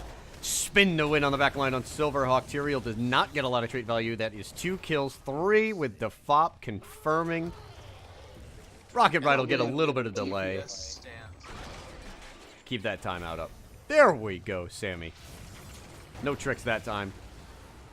So Hand Banana will wind up claiming the second map. 15-4 in terms of kills. They improve to 3-0. Something heroic falls to 0-3. And Hand Banana, undefeated on the season. They're looking like a powerhouse here in C East. And the biggest question I think now is, how many games of Sonya can Defop continue to play? He's 6-0. I just thought by now somebody would have taken it away from him. We're going to see if we can go ahead and grab ourselves an interval slide on up to our lobbies. As we take a look at the stats, Sammy YC leading in damage there on the Chromie. About, what, 25k ahead of anybody else. Let's see if we can queue Ray up.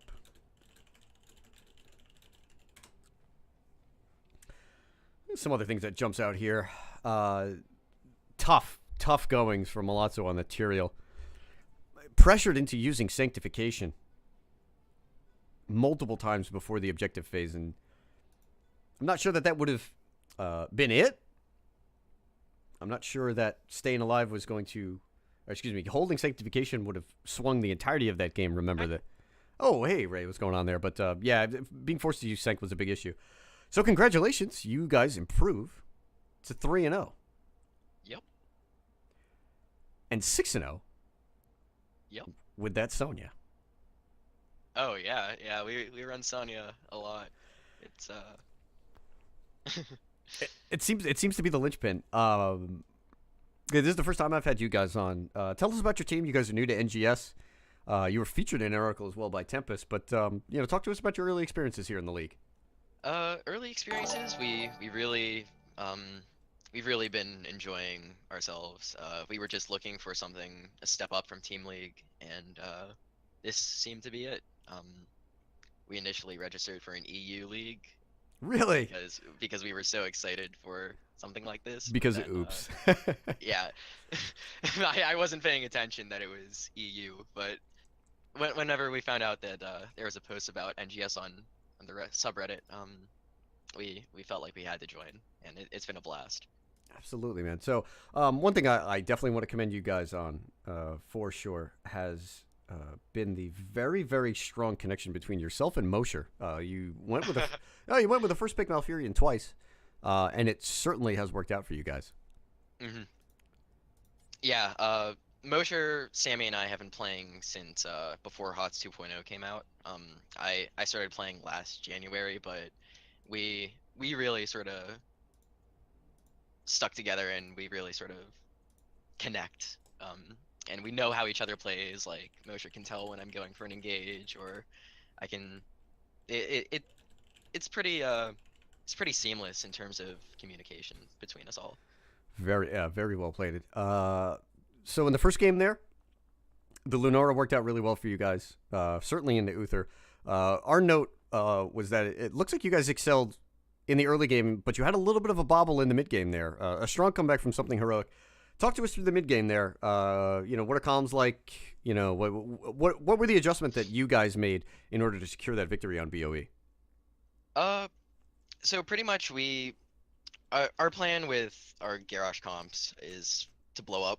Obviously, like Mosher and I have our lockdown on lock pretty much. So it just sort of screwed with us whenever I tossed a Phoenix, and he's typically really squishy, and he just got D-shield and he was able to warp away. So normally we have Stukov to to prevent that, but we liked Malf a bit more against their comp. Okay, right on. Uh, but overall, it's there wasn't really much tension. There's in pretty much all of the games we've played, there's been some sort of bubble here or there.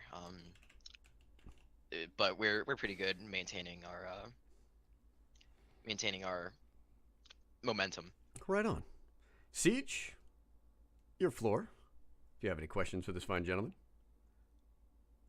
Not many questions so much as I just wanted to commend you on in that second game. It just felt like you were everywhere and you guys were impacting every fight. If I had one question, I would ask like in game one, it felt like every battle was very decisive and you guys jumped on it very cleanly. But in game two, everything was more drawn out and more methodical, and some very nicely held Twilight Dreams. We're landing on 3, 4 people every fight. But what do you think that says about your team? The patience and the execution to pull that off. Uh, Honestly, we're definitely really good with the blow up strats that we run on game one, and on game two, it was sort of we've never really played Towers of Doom. We we run other maps usually, so this was a first for us. Um, but I thought, hey, I'm feeling it today, so and that's pretty much what you have to do. You have to have those long drawn out fights where you save cooldowns or you wait wait for the right engage or wait for the right wall charge, and uh, I was really happy with our performance today. You guys were very, Nice. very, very strong on that map. Again, a great performance, 15-4 in kills on Towers of Doom, despite, as you said, really not being your kind of map.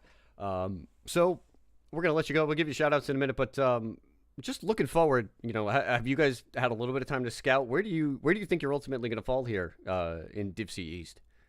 Uh, Early on, after our first two wins, we were definitely hoping for at least the top eight. But now I'm feeling fairly confident that Good. Yeah, you should be. we could get the into the top four. All right, man. Well, I'm gonna let you go. Shout outs. You certainly have quite a few fans in chat. Yeah, we do. Yeah, we got a lot of people. So shout outs to the people from Grand Theft Auto if they're watching. Shout outs to Mosher and Daft's people in the OPP. Uh, Shout out to Damien, River, uh, Ruck, all you guys. It's been a blast having you watch our games. Right on, man. I wish you guys luck, and I'm going to keep an eye on you. It was a very strong performance in both of those games, and all the best. Thank you. Alrighty. So that will do it for our first part of the doubleheader. I want to thank Siege for joining me. That looks like a pretty darn good team. Definitely. I certainly think, again, based on the strength of that performance, that they look good for this division. And they're definitely going to be the kind of team that I'm going to keep an eye on. Absolutely. We'll see if Tempest writes something up about it. They got him once. We'll see. We'll see. I mean, that guy does so much work. Shout out to Tempest, by the way. All the articles are just a huge help. So I am going to take a break. I have the second half of the doubleheader coming up. We've got Aria and the Yit bosses going up against Amazing as we wind up transitioning our slides out. We'll be back in about 45 minutes. Hope to see you guys there. We'll just take a little bit of a break. And once again, I'm Professor Bobo, and my co-caster for this game has been Siege. Siege, again, thank you for jumping in, man. Absolutely. Thank you for having me again. All right. We'll be back, like I said, at about 11 o'clock. Stay tuned, gang.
Good evening, everyone. I am Professor Bobo. I want to welcome you to the second half of my Friday night doubleheader. This is NGS Heroic Division Week 2.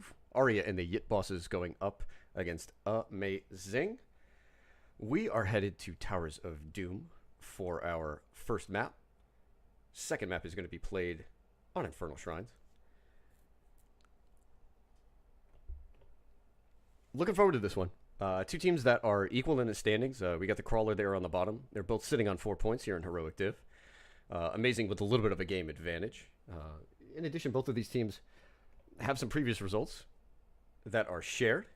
Aria and the Yit Boss has taken a loss against Salted Snacks, a win against Moto last week. Amazing with a win against Taco Team and a draw against Salted Snacks. If you're unfamiliar with the little bit of restructuring here in NGS, Heroic Div is our new top division. An expansion of the playoffs means more teams will get in. I believe it'll be 8. So these teams right now jockeying for positions. Everybody's still trying to feel each other out. Amazing has moved up. They were our runners-up in A-Div last season, moving up with OSD. Aria and the Yit Bosses are brand new. And our keys to the game, scouting reports, courtesy of Zadov. Eyes on Mokri. Dude runs a good stream. Shout out. But the one sort of common denominator we've seen, opponents going up against Aria and the Yit Bosses, bans on Tracer and Medivh. Targeting Mokri, who has played Tracer and Medivh when available. It's just something to quickly keep an eye on there. And then just to back it up a little bit, we're talking about almost all things equal. If you're familiar with their scouting reports from Zadov, they get into some deep stats. These teams are incredibly similar in terms of, KD, hero damage, uptime as well. The only difference really being the little bit of wave clear that are in the Yit Bosses typically show. And then our last part can always get what you want. Both of these teams prioritize heroes that are considered to be high in the meta, but they have a little bit of a different slant on what they are looking for. Yit Boss specifically playing a ton of Junkrat. We see a lot of Blaze coming out from Argy. And then on the flip side, we see a high priority on Shtukov. Lightnex's go-to support right now for Amazing. A little bit more of the Maiev. We see a little bit more Jaina for Amazing. So high-tier heroes. Again, different priorities. Both of our teams are ready. We are going to go ahead head on into our draft. This is the first map between Aria and the Yit Bosses and Amazing. Once again, we are headed to Towers of Doom.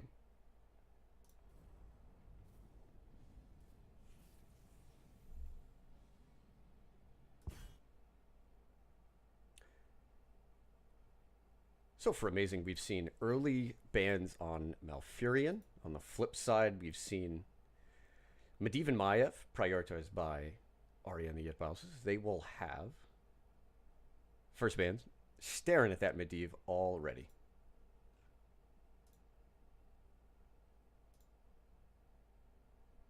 Nothing wrong with getting rid of Maiev here. Again, fairly standard. It's Heroic Divs. These teams know each other a little bit, know what they're capable of. There's the Medivh ban as well. First pick heading over to Aria and crew.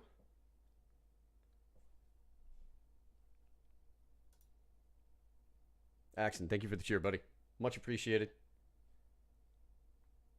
I don't really know what bits do, but looks cool.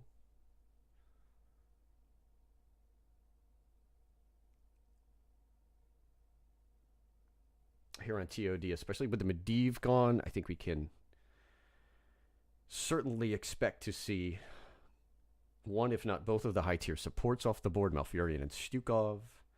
I would certainly expect to see Garrosh be a part of this. Phoenix makes it through. But not sure where the priority lies on both of these sides. Phoenix has proven to be an often impactful, but an often blown-up hero. We talked about it. Here's the Tracer. Mokri wants to jump onto his main. With Medivh gone, that really changes up the support game perhaps a little bit here. You're going to want to have a little bit of burst protection for sure. the favored secondary support in Medivh already gone.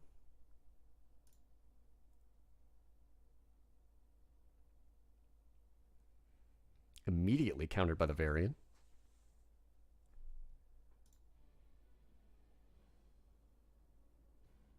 Have seen some offlane Varian. I would expect that to still be main tank, the access to taunt at level 4.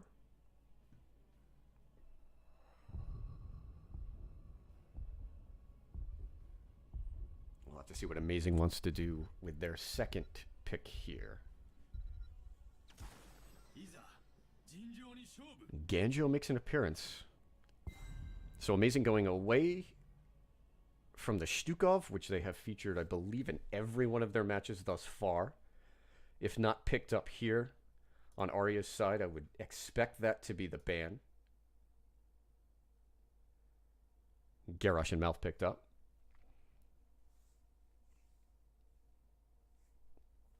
Garrosh and Malfurion winning a game in the first half of our doubleheader.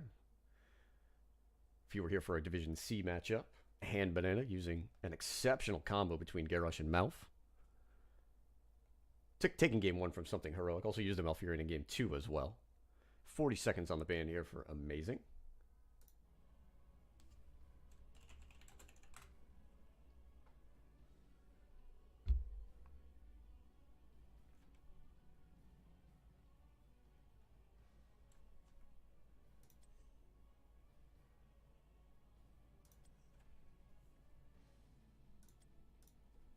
Yep, I was checking if I got the right server. 10 seconds left on the ban here, and Blaze is gone. Blaze, obviously a strong pick into Tracer, but it is something that Amazing has not prioritized, where Aria and friends have. So a little bit more of a targeted ban here. We've seen Medivh and Blaze taken away from Aria and the Yit bosses. Those are two strong picks for them. The Uther being hovered here. So the favored Stukov will be available, but Uther, again, with Cleanse, with D-Shield, with his strong burst healing, is an exceptional pick, particularly into Tracer.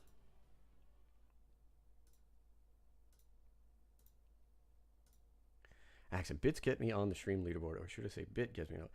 Listen, I got to start somewhere, brother. Got to build up that bank. Taking this band deep into the count here.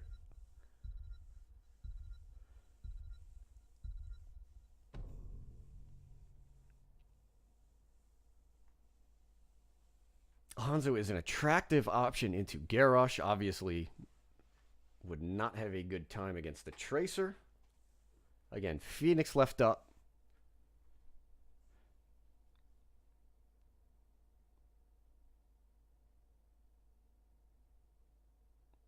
The Genji follow-up to Varian certainly will be backed up. Again, we've highlighted the Jaina prioritization for Amazing. The sort of expected rotation here would be something along the lines of Stukov. Jaina, we could also see the Tychus, which has been played. Both teams have played Junkrat.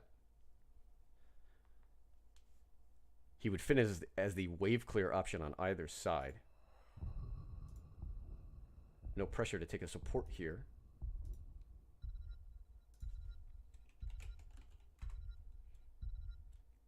Alex and Jaina. Alex, another support that has been played by Amazing. And again, the Jaina, we highlighted it.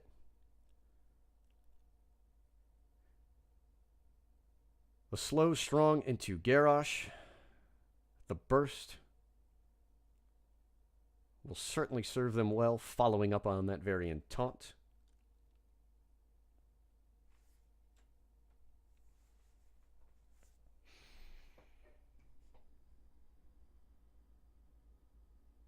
If trends were to be followed, I would expect Junkrat. We'll see what Argy wants here. He's played Blaze 3 out of 4 games thus far, Dahaka being the other option. Neither team has a solo laner yet.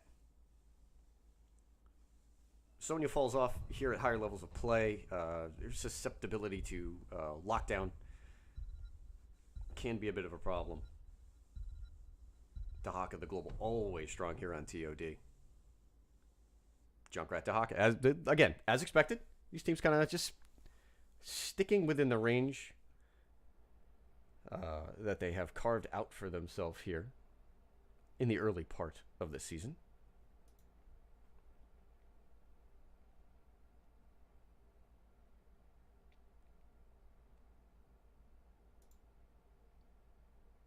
Amazing will be looking for their solo laner with their last pick. Plenty of options here. Into the Dahaka, obviously you're not going to match him for the global. It's really just a question of whether you want to move into a double soaker, such as Malthael, who would be certainly strong against against Garrosh. Leoric would be in that same family. The Thrall is picked up. War Chief on War Chief action.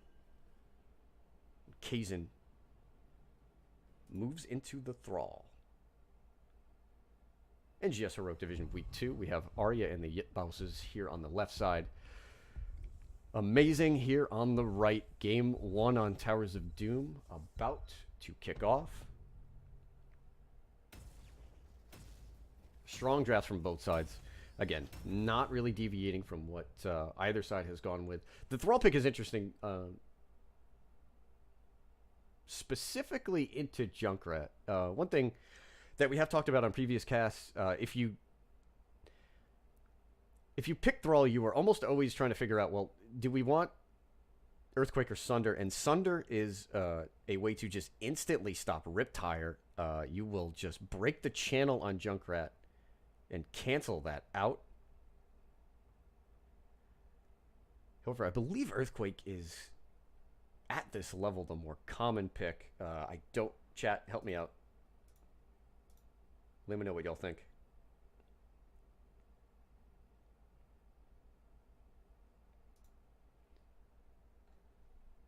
Game 1 is underway. Here on the left side, it's going to be Argy on the Dahaka. Yitbouse yet again on the Junkrat. Blake Show on the Garrosh. Aria will be playing the Malfurion. Mokri on his main with that Tracer. And for Amazing HZE on the variant. Kaizen will be playing the Thrall. Lisai up there on the Genji. Nukes for Kids, one of my favorite names. Playing the Alexstrasza, and Lightnex will be on the Jaina. 5, 4, 3, 2, 1. Everything fairly standard here. Race car Dahaka. Q quest for Garrosh. We see the Lion's Maw build. Fingers of Frost. And we'll keep an eye on this one down here. Echoes of the Elements is the pickup for Thrall. Glow quest will be started for Alexstrasza. Both teams 5-man in, running it down mid, trading a little bit of damage out. There's a throw on a Varian. A quick stun from Blake Show. The root comes out. Varian at half health here. He's got plenty of backup there. Nukes for Kids with the big W. Dahaka will immediately race up top. Argy looking to get this wave out of the way. The 4-man rotations will begin here, heading towards bot. Blake Show, he's got Alexstrasza and a good bit of comeback there. Strong counterplay from HZE as the Variant collapses on the Garrosh, and first blood is immediately claimed. A little bit of double soak here from Argy. Ooh, wow, what a quick kill on Jaina. Apologies for missing it. I'm going to blame Mokri. I don't think that's the only time we'll be saying that tonight. 1-to-1 in terms of kills. XP close. A little bit of an advantage here for Amazing.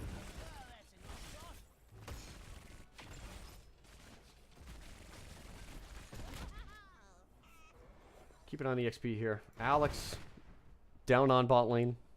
Just getting a little bit of eye soak in there. Thrall and Dahaka, the eternal battle in the solo lane. Argy thus far proven that he is the stronger in the early game. Quick invade here from our Inegat bosses. They're going to get collapsed here. Keep an eye on HCE. quick lines while they back out. Blake Show coming in for the toss as he gets the variant. No root, a late root there. Mokri winds up confirming the kill. This is going to be 2 camps headed over to side of Aria and company.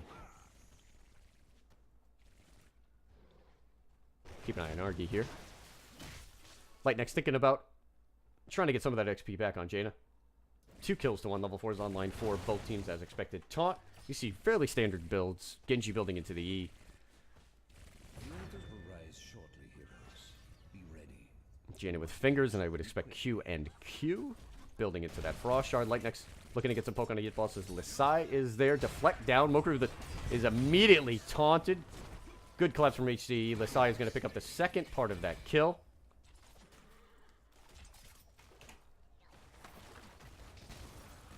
XP evened out here. HCE at the front Go forth. with that variant. Altars in my name. The Towers will be traded out. And with those 2 kills, Amazing will go ahead and pick themselves up the early advantage. Lisai down on bot lane, chunking this wall. Bit of a back and forth here. We'll see how Aria and the Yit bosses are going to be able to respond. Mokri wound up chasing down Lightnex here. He's got to keep an eye on the variant. Blake Show coming in, looking for the throw as he picks it up onto Lisai. A well-timed bomb, but at the back, Mokri under a big bit of pressure there. Aria with a good heal. Dragon pop early. That is going to be a big cooldown used. As the W, though, winds up saving Amazing. Lightnex gets popped by the concussion mine. HCZE will wind up moving out. Does he wind up getting rooted? I think Blake Show's got the throw here. Holds it. Might have another Q. No damage done. Have to keep an eye on the dragon cooldown there. Keep an eye on about the 5:15 marker for that one. 90-second cooldown. That's up top. Kaizen continues to stack Echo of the Elements. He's at 16 stacks. It's solid. I believe he'll have that one done pretty quick.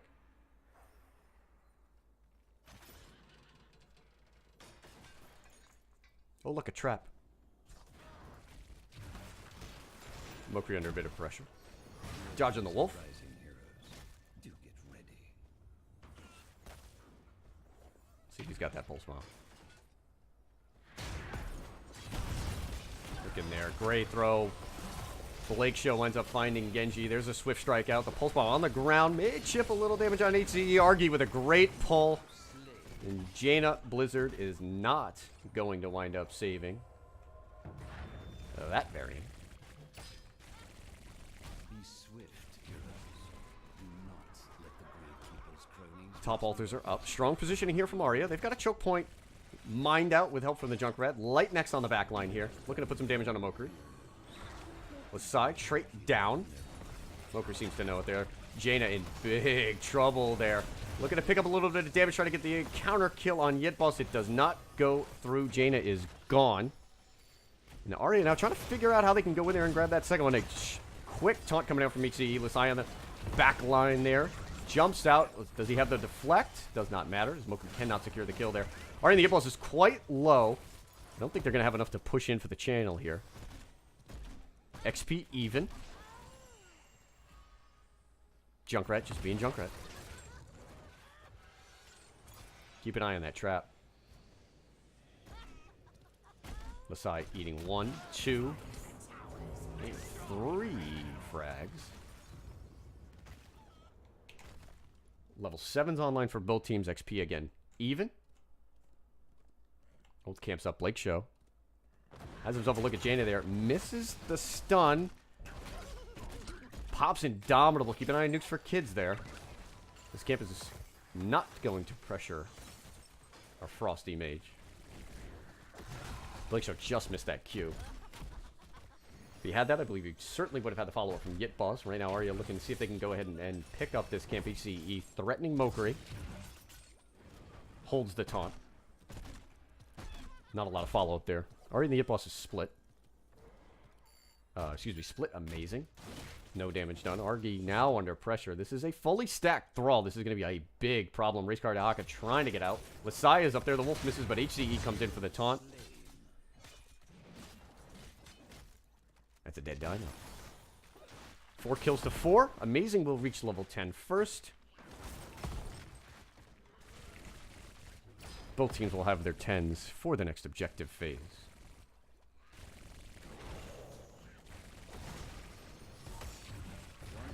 We have wall damage on both sides on bottom. Something to keep an eye on. In the earlier game on Towers of Doom, you can just highlight one of the differences between divisions there. Division C a little bit slower to get this sort of macro game going. It's a hold from Genji. Keep an eye on that. Cleansing Flame. Obviously, taunt picked up at level 4. His variant moves actually into... Did he move into Protect? He did. Welly coming out from Jaina. We have the Earthquake. Junkrat winds up getting picked off there. HCE has been a terror on that variant. We'll see if you can keep this up heading into the later parts of this game. But it does look like Amazing is going to be able to pick up this channel and continue to build a little bit of a lead. They're now 8 shots up.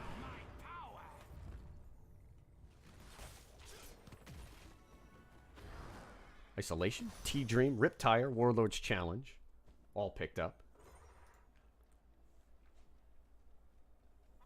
Both teams just trading momentum here. But an 8-shot lead for Amazing. There's a reach by HCE. Let's see if Blake Show wants to throw. The Welly comes out. It's a good defensive tool, but Lightnex winds up getting caught. Jaina gone. T-Dream. Maybe a little extra, but it does wind up securing the kill. Junkrat with the Riptire there. He's going to wind up knocking HCE back. Mokri looking for the follow there. Varian not long. There's one Protect. Uses the taunt. Cleansing Flame is popped as well. Mokri has to wind up blinking back out of there. Keeping HCE alive. The trade as Mokri gets picked off by Lasai. Good counter kill. Overwatch on Overwatch action there. We all win because somebody dies. Top lane pressure from Kazin here. He's starting to work that tower down. Keep an eye on the top lane here. I believe he's going to... Yep, he will jump on over to this camp. Counter camp picked up here for Aria and these bosses. See what the play is here on bottom. Aria and the Yip bosses will wind up picking up their camp. However, they are 8 shots behind. They're going to need to make a move here. Level 13 is rapidly approaching.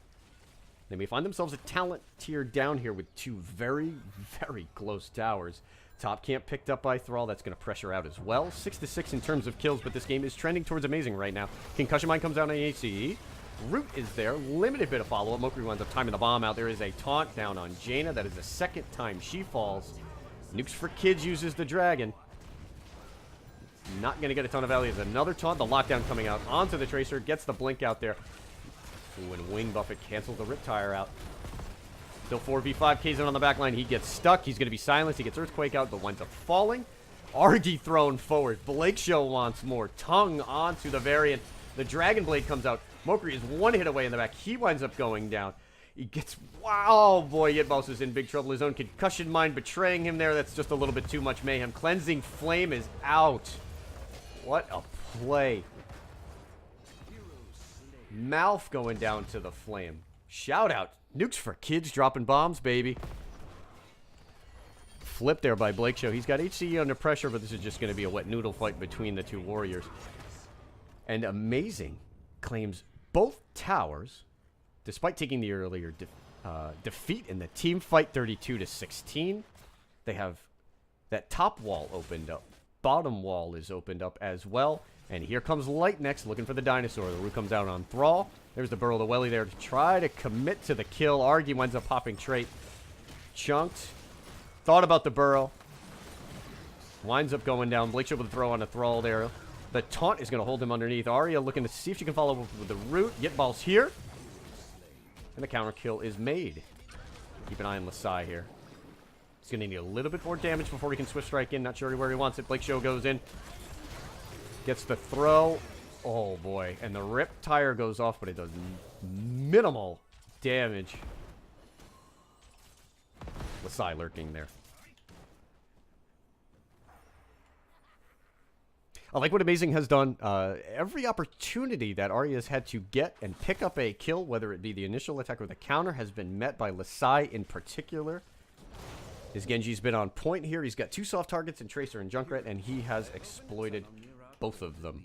Amazing now moving into level 16. They will pick up their Sapper camp 3 towers available. Argy looking to hide out.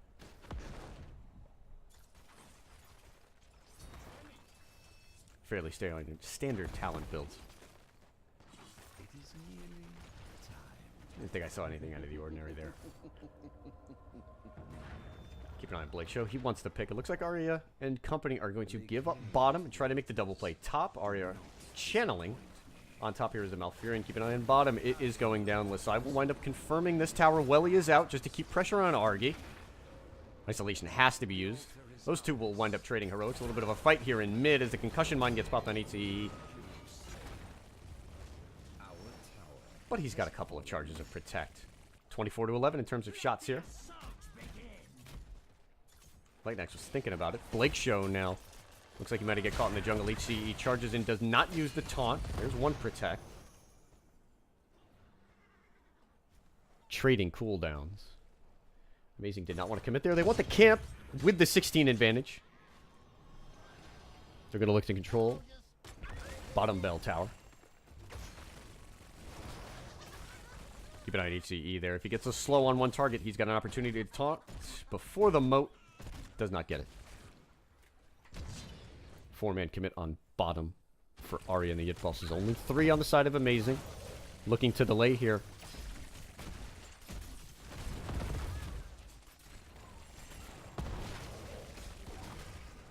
Looks like these sappers are going to be gone. Flank coming from Lightnex. Thinks better of it.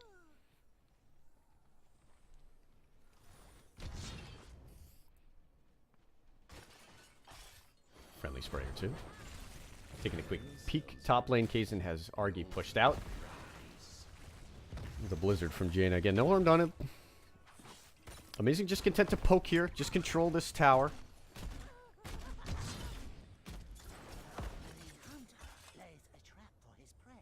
With 11 shots left, this is going to be one of the last opportunities for an even Talontier fight. A little bit of poke. Keep an eye on the Dahaka. Plenty of places for him to burrow here. Mokri putting pressure on the Lightnex. Riptire from distance. Welly is popped, and it is on Argy. HCE picks off that Riptire, and Alex hits the channel. This could be game right here. One more strong engage. And then Amazing looks like they could take this. Malfurion is gone. The bomb goes down on occasion, but he winds up being okay. Argy under pressure. Garrosh goes down. Lasai cleaning up. A 4-man kill. 6 shots left. Boss, I think he's about to be targeted. Amazing on the march. Plenty of space to work. They'll have access to the boss. Level 19 right around the corner. They'll be able to move into 20 for the next objective phase, should they need it.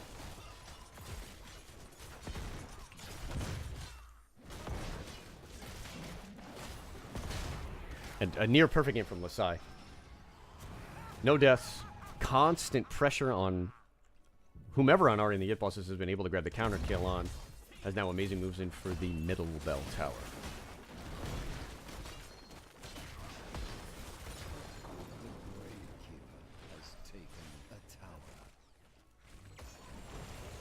They're going to defend here? Looking for the flank. Blake Show there. Uses Indomitable. Welly comes out as well. This is a big chunk of damage. Lasai looking for Aria here.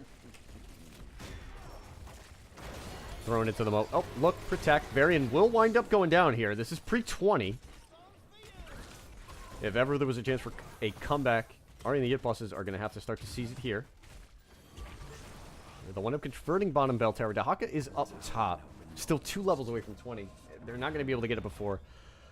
Obviously, this objective phase, but they do have the 4v5. With 2 shots left, it's going to have to be a good delay play. There. Argy winds up hitting the drag.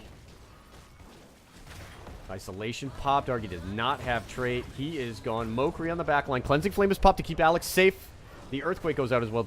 Junkrat looking to get the Lily. There's still 25 seconds left on Varian. This is a 4v4 fight. Blake Show looking to make a difference here. The silence coming out from Aria. It hits all 4 members of Amazing, but Lasai winds up still having the Dragon Blade Icebox. Pop there on Malfurion. The taunt trying to drag everyone away. But Amazing will wind up converting this last bell tower. And they will take game number 1.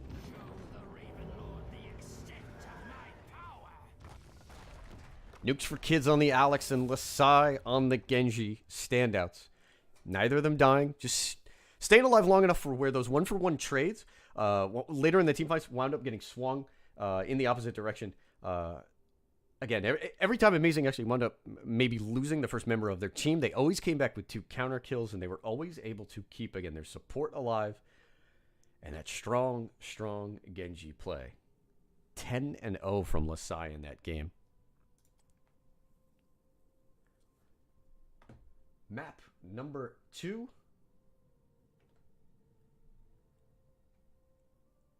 Will be Infernal Shrines.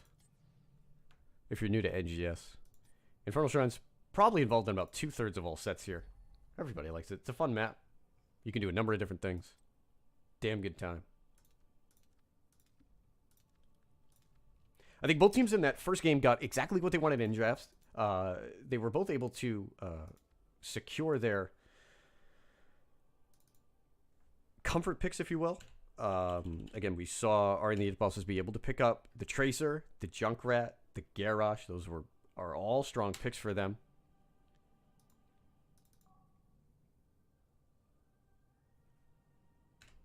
On the flip side for AMEIZING, they have gone with the Alex before. They've used the Jaina to great effect.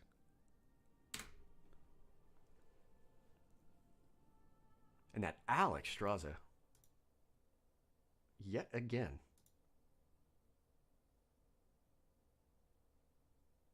Making the difference. It's an interesting support play there. The Cleansing Flame was used offensively and defensively very well.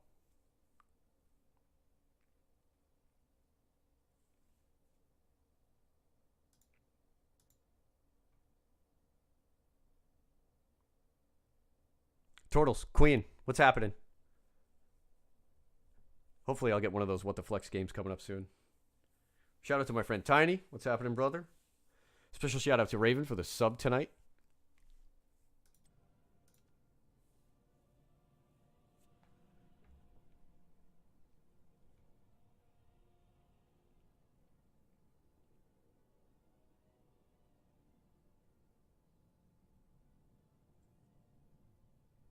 Let's go ahead and update our counter. AMEIZING taking the first map here on Towers of Doom. If you're just joining us, NGS Heroic Division, this is week 2. Aria and the Yit Bosses versus AMEIZING. Both teams even on points throughout the early part of the season. AMEIZING with a games played advantage right now.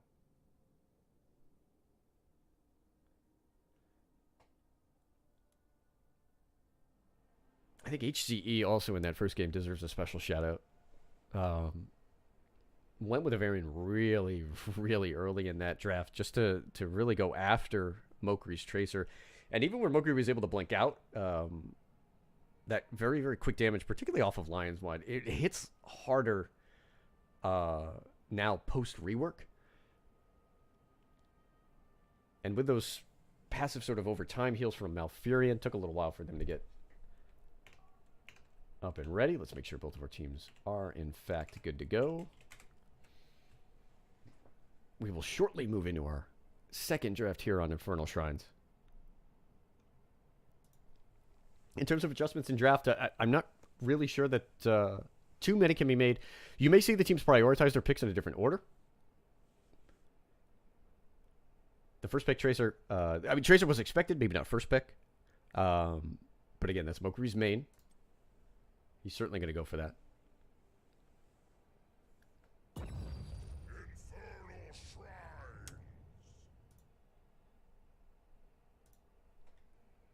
Bans in the first map.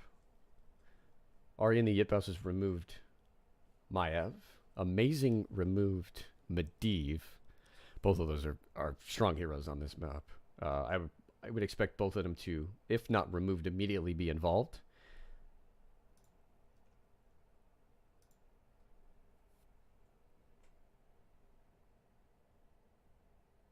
And the Medivh ban.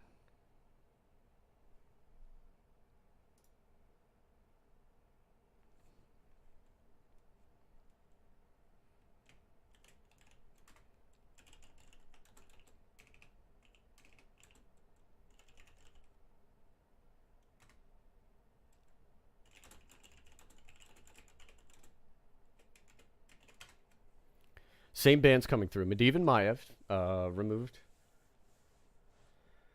Mirroring the first game.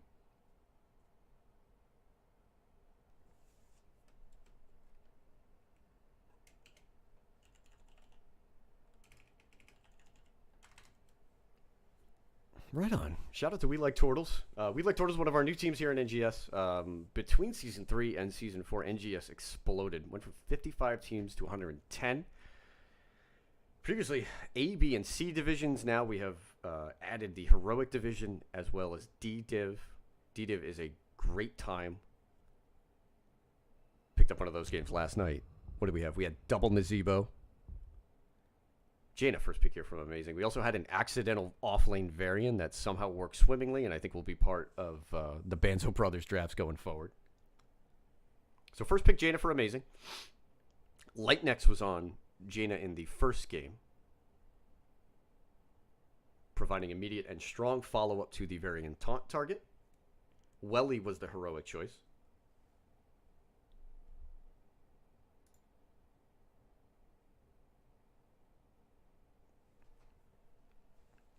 Turtles, there is, for anybody who's wondering, there is actually a Looking for Coach channel up on the Discord.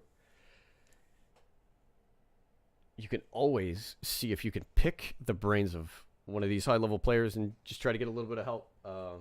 The Looking for Coaching channel was something that we added, I believe, midway through Season 3. We may wind up expanding it and maybe trying to apply like a true NGS coach tag, but listen, it's just a good resource. There's so many new teams, so many guys who are new to competitive. I implore you to go check it out. See if you can find somebody that can help you round out your team in whatever way that you need. Aria and the Yit Bosses are going to steal that Alex Strasser from the first game. They will pick up the Blaze that was denied to them. So Argy gets the Firebat for himself.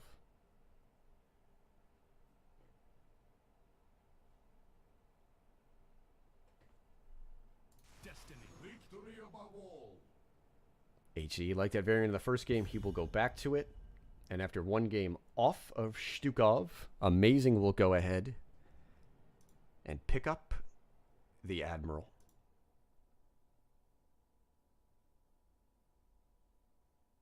They do flex a little.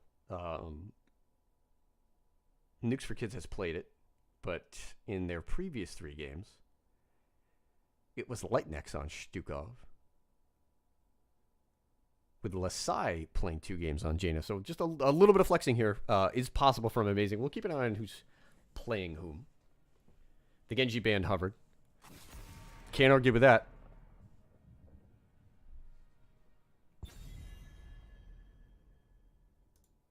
Can't argue at all.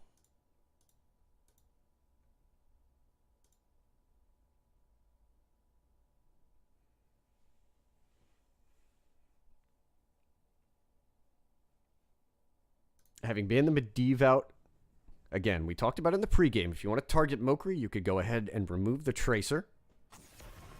Instead, going after the Garrosh. Blake Show on that in the first game. It was strong in the early parts of the laning phase, fading off a little bit there. Really seemed like the Malfurion heals were certainly not enough to get through that strong blow-up. And the patience from Lasai on the Genji as well.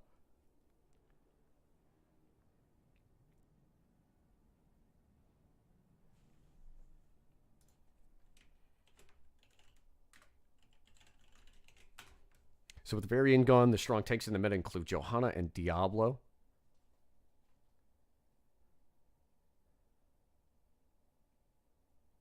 Pairing well with the Blaze is always the Tyrael. Quick fact, if you want me to favor you in casting, pick Tyrael. I think he's up there with one of the other, maybe about 5 heroes that you're immediately going to win me over. 5 seconds left for Aria and the Yit Bosses.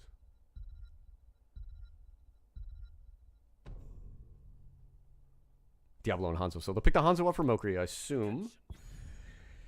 Yit Boss has been on Junkrat every game, and he is still up and available. It would provide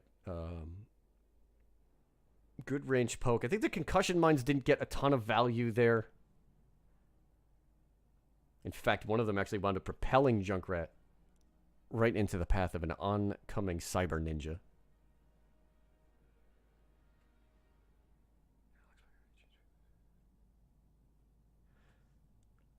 Turtles, Alex is always strong on this map. What you're going to want to see is, if you're certainly new to seeing Alex Raza, when you see her on Infernal Shrines, once one team, the team that possesses Alex Raza gets to about 20 skeletal defenders, they will pop Dragon Queen immediately. Post 10, this allows you to use Dragon Queen and Cleansing Flame to secure the shrine. On the flip side, Leoric, and we do see the Tychus. Tychus used much in the same way. So what you're looking to see is if both teams are just kind of squaring up, trading skeletal defenders, you're going to watch for the Dragon Queen on one side and the Odin on the other. Alex, obviously, with the earlier access to her trait, will benefit on the early objectives. Tempest Hots has amazing strength as their immense flexibility. They're not locked into roles, allowing them to maximize their hero pools. It's quite true.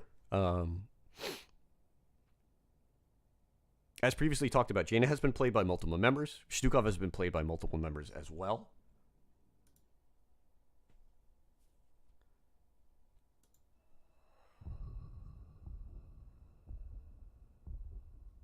They do have some consistencies. We can expect to see Kazan on the Leoric. Keep an eye on the Junkrat here. It would just be consistent with what Yitbaus has done. There it is. That brother likes a little bit of mayhem. Game 2 about to be underway here. Aria and the Yitbosses will look to claim a draw, while Amazing will look to improve to 2-1-0 at the start of this season. We are headed to Infernal Shrines for Game 2. If you're just joining us, NGS Season 4, Week 2, this is Heroic Division. We'll have Aria and the Yitbosses on the left and Amazing here on the right.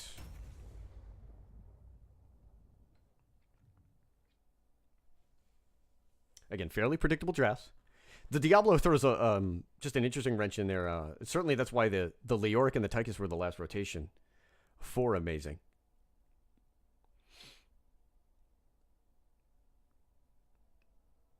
The wave clear battle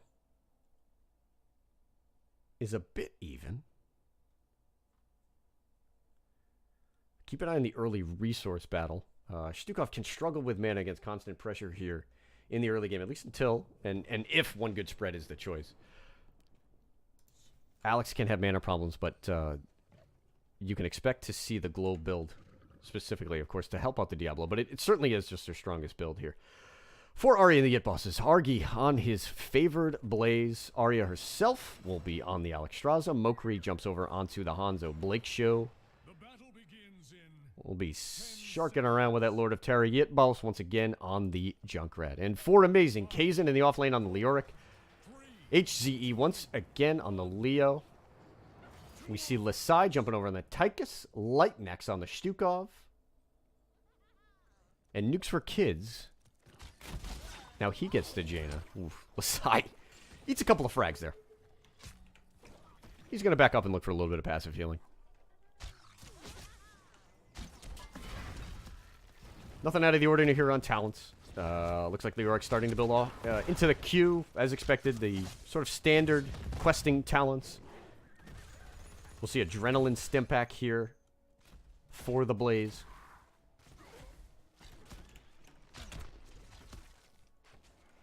Alright, and the Yitboss will once again run a 4-man.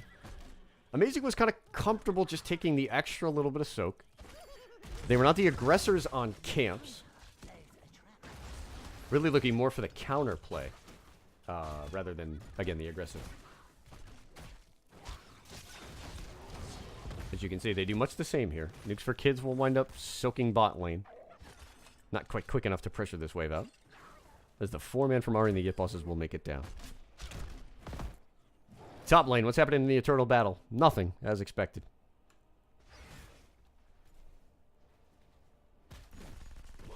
HCE will anchor here. There's the poke from Yitboss. So going to put some pressure on here and just delay these rotations. Hanzo with the vision arrow over the top. XP just about even.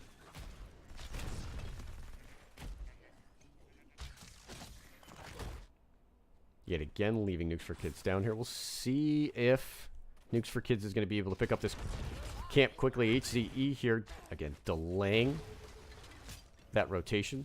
Well played. Giving enough time for Amazing to go ahead and pick up bottom camp here.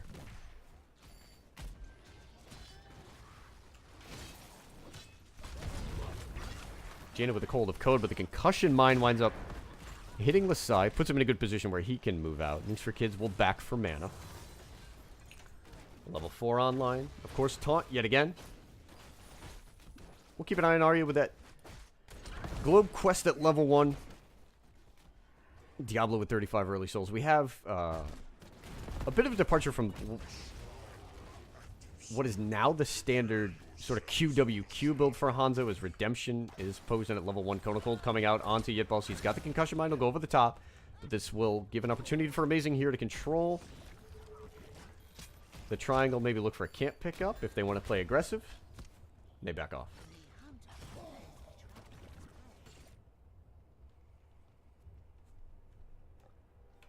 Argy and Kazin rotating down. This could be a quick little 5-man fight here. No taunt. This Argy jet propulsion's on out.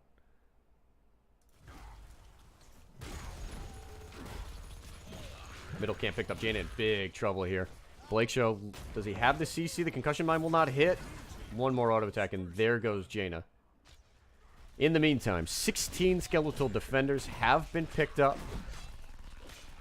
22 now for Amazing. They're going to have to back up now. Keep an eye on the Dragon Queen. It'll be later in this tribute fight. 3 seconds until Jaina comes up. Lurking Arm is out.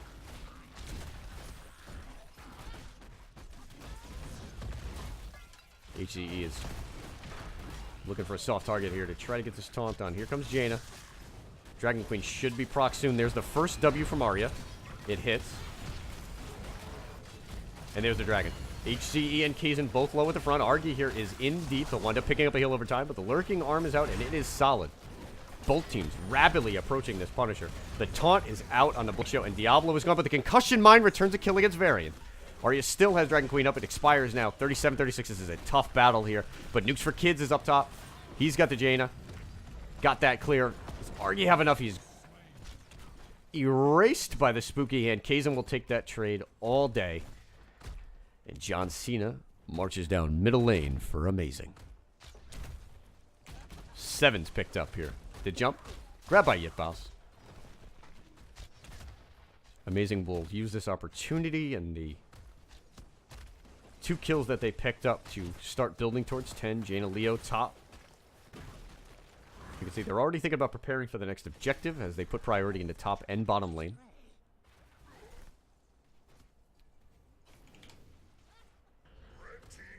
Keep an eye on HCE here.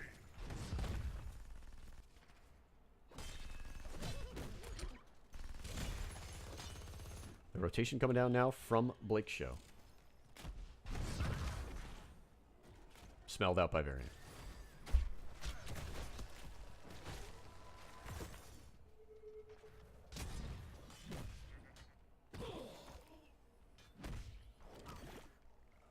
Double soak Leo.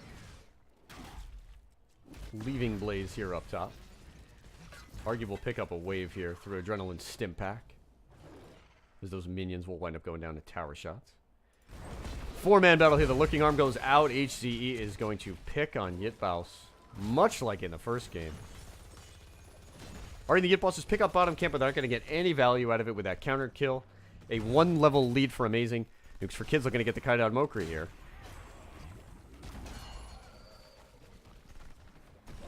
No harm done.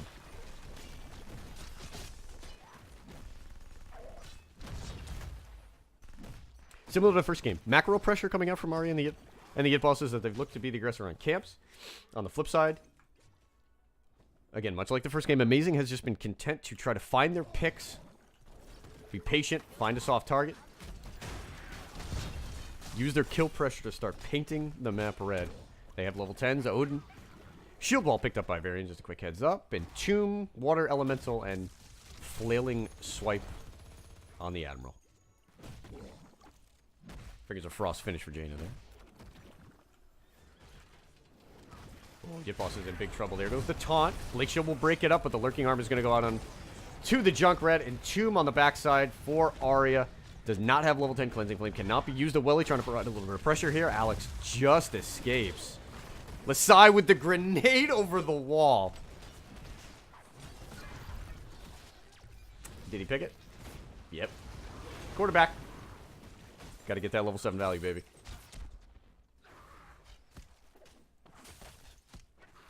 Five kills to 3. About a level and a quarter lead. This should spike with this tower. I would expect a level and a half. And Amazing will look to pick up the 13 talent tier advantage before the next objective. Dragon Arrow out. APOC will have Lightneck stuck. The concussion mine comes out. Junkrat with the Riptire, and the Admiral is gone. Aggression there from Amazing, and they are forced to pay for it. Taunt out on to Mokri. There's pressure from Lasai as once again the concussion mine perhaps causing trouble for his teammate, but Yipos is going to wind up picking up the kill onto Tychus. So these trades working in Aria and the Yipos' favor here in the middle part of the game, whereas previously they certainly did not. They now have the opportunity to pick up an objective. A little bit of slow going for Argy. Not a lot of great clear, particularly with Moki not building into the W. As he goes with Sharpened Arrowheads at 7. It was a good combo there. The Dragon Arrow and the APOC had value, even though a few members moved out. Stukov was stuck underneath it.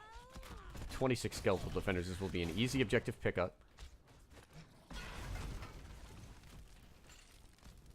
That was a level and a half lead. Shrunk down to about 3/4 of a level now. We'll see where the XP stands after this. At least Mokri is a 2-trick now. What's happening, Dankstrom?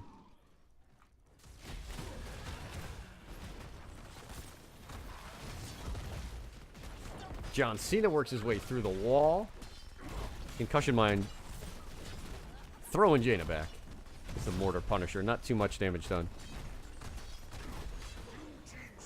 What was a level and a half lead has now turned into about a half level advantage. Nukes for Kids went for the kill. The Dragon's Arrow. A great play by Mokri there. Concussion mine put Jaina right underneath Mokri with the opportunity for a kill there, as well he was traded for Dragon's Arrow. But the Overwatch character winds up winning, folks. Go to Reddit and complain.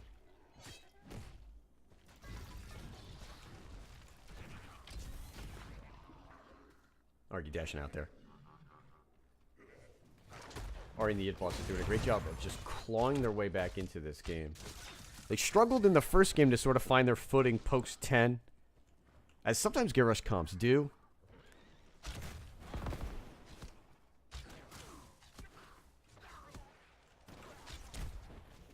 Kazin with the eye soak for XP. Yitbao starting to bounce around the map a little bit. Moving into Ripper Air, obviously. He'll try to keep that Leoric pinned in the offlane. 13's obviously here for both teams. Keep an eye on the devastating charge stacks.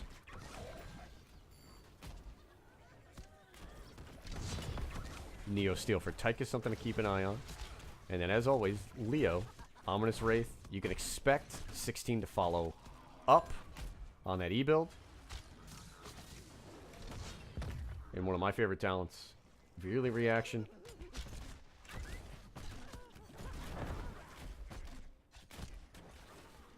Keep an eye on the root from Stukov. A little bit of a 4v5 here. HZE at the front. Hasn't hit a taunt target in quite some time. Concussion mine just missing there.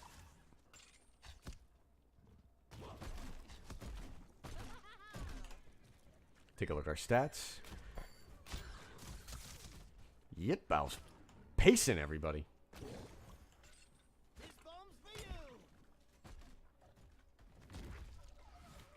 Keep an eye on Amazing here. Keep an eye on HCE on the flank. Eats the trap, and Aria and company back off. Happened in the first game. Yitballs on the Junkrat was a little bit too far out.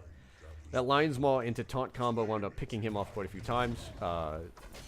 Good adjustment here in the second game. As Amazing will trade bottom fort for the early part of the objective. Both teams closing in on 16, heading into this next phase. Aria and the Yitbosses will wind up opening top lane. Both teams trying to find themselves a win condition. There's Welly for the bottom.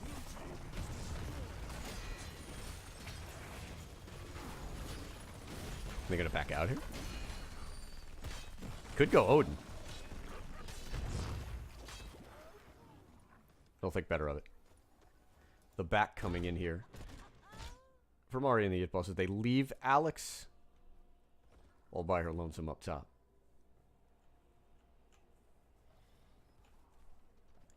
The Tempest thoughts. NGS got worried It Boss was trying to kill Mokri. Somebody has to. Blake Show with the APOC here. Winds up hitting 3, including Stukov. The Riptire follow-up is going to wind up canceling out. Flailing swipe. Kazan under pressure here as Blake Show is deep. Cannot make his way to the bunker. Odin is popped, as is Dragon Queen. All the action underneath that bunker. Mokri with the agility over here. Blake Show is in big trouble. He'll come back in 3 seconds, but there goes his souls. Cleansing Flame is popped. It has the instant cast out of Dragon Queen as Alex will try to keep her teammates alive until Diablo comes back. The taunt onto Argy. He's gone. Wing Buffet does not remove HCE. Varian is going to be putting pressure on to Alex. Nukes for Kids with a flank from Jaina. Lightnex is low. And it ultimately winds up being Blaze for Leo. Kazan will be back certainly in time here. 21 to 24 in terms of skeletal defenders. We'll see if Aria and the It Bosses want to stick around once Kazan comes back on that spooky, spooky Leo. Big Entomb. He's going to die for the 3-man here. HCE winds up finding a target. The lurking arm goes out. Mokri under big pressure. Diablo goes down yet again. The concussion mine launching nukes for Kids over the top. Jaina is going to get deleted, but it is going to cost, at the very least, the Alex. Mokri just getting out of Varian's path there. Dragon Arrow out. Was meant for the delay. HCE eats it. Finds himself a Yitbaus. Riptire just delays the inevitable. Junkrat goes down, and the objective is claimed from Amazing. They will run it down mid.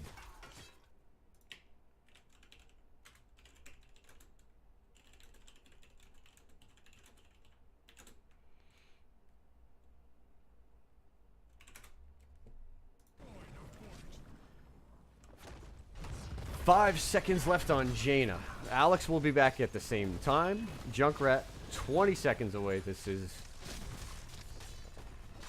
the Arcane Punisher. We'll see if it winds up being a keep here. And Tomb should be back up momentarily. There's Odin to confirm this keep. Amazing will claim the first keep here from mid. Behind the strength of that Odin, Argy winds up hitting the jet propulsion on a Varian, but the flailing swipe goes out just for safety. There's the taunt. As Lisai looking to confirm the kill on Mokri. HCE now in a bad spot. Blake Show with 1 charge flip. He gets the second Q on Devastating Charge. Varian is traded out. And a counter kill here. Alright, the It Boss is looking to trade. See if they can pick up a couple of counter kills on the retreat. Dragon Arrow comes out. Only hits Leo. There's yet another Riptire. It's going to zone out the rest of the members of Amazing. Dragon Kazan down. Should confirm the kill. And Tomb goes out, no value. As the Riptire confirms the kill on the Leo. Level and a half lead off of that keep. A couple of kills picked up as already the Yip Bosses take a 12-10 advantage in terms of kills. Falling behind, though, structurally.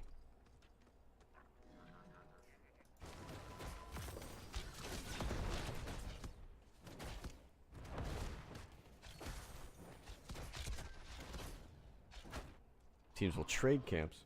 Should be enough time for Aria and the Yip Bosses to pick up 20 here. They just missed this invade. Junkrat bottom cleaning up.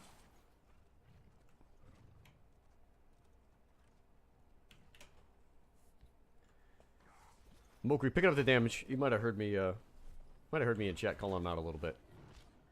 Come on, dog. You're playing Hanzo. Can't go losing to a Junkrat. Strong flank here from Nukes for Kids. Hits the Q on Diablo. There's the root coming out from the 16 talents here.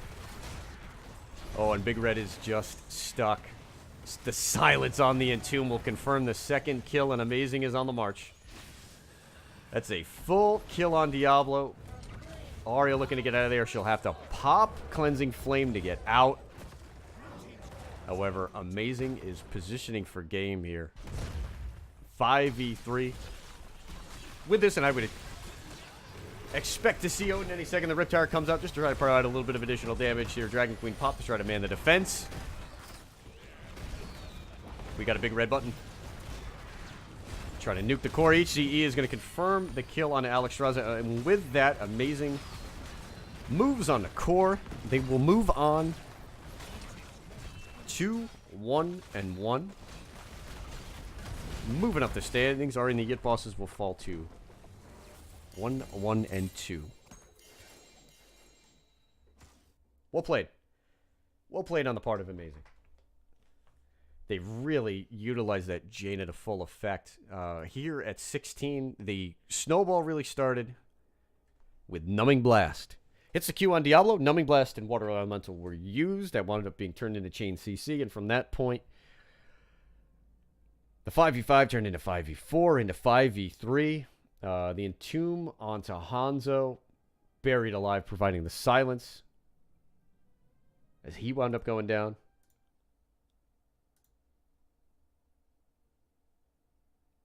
Let's see if we can go ahead and cue Lightnix and family up.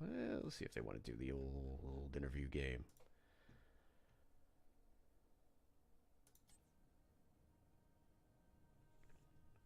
Strong Siege. Look at that Jaina. 142k. Amazing did not feel the need there to have to build into, too much of that team fight damage.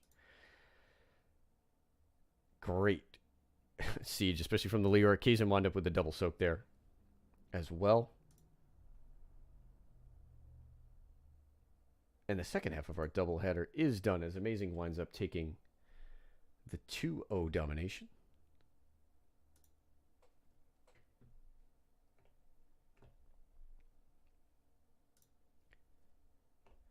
And FYI for all the people out there, if you're interested in seeing me cast again on my page here, I always keep my events tab up and as updated as much as possible. Here at NGS, all of our casters wind up booking our games at the end of the week. Our captains are required to have everything in there by Sunday, and that's when everybody winds up picking up games.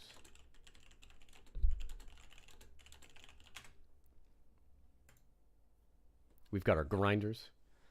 I know Bahamut himself is active Monday through Thursday. He does a massive, massive amount of games. Ghost Dunk, another high volume caster. Akuma as well. That dude's on most nights. Shout outs to the rest of our casters. Some good friends, Murda, Stixa, DB Smiley. Our dear and fluffy Lord Smithel as well.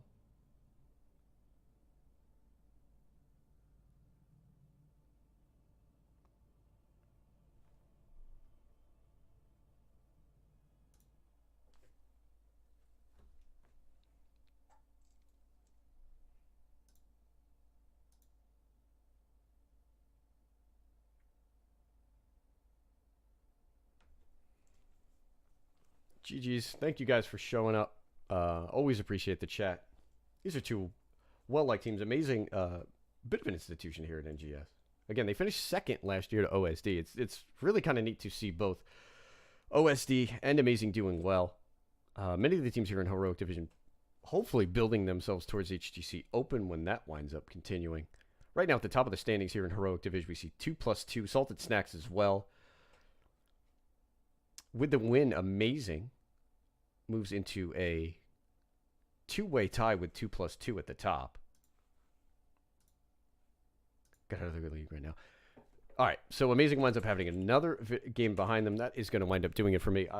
Again, special shout out to everybody in chat. Much appreciated. Hope to catch you guys soon. I've been your host, Professor Bobo. Hope to catch you guys next week.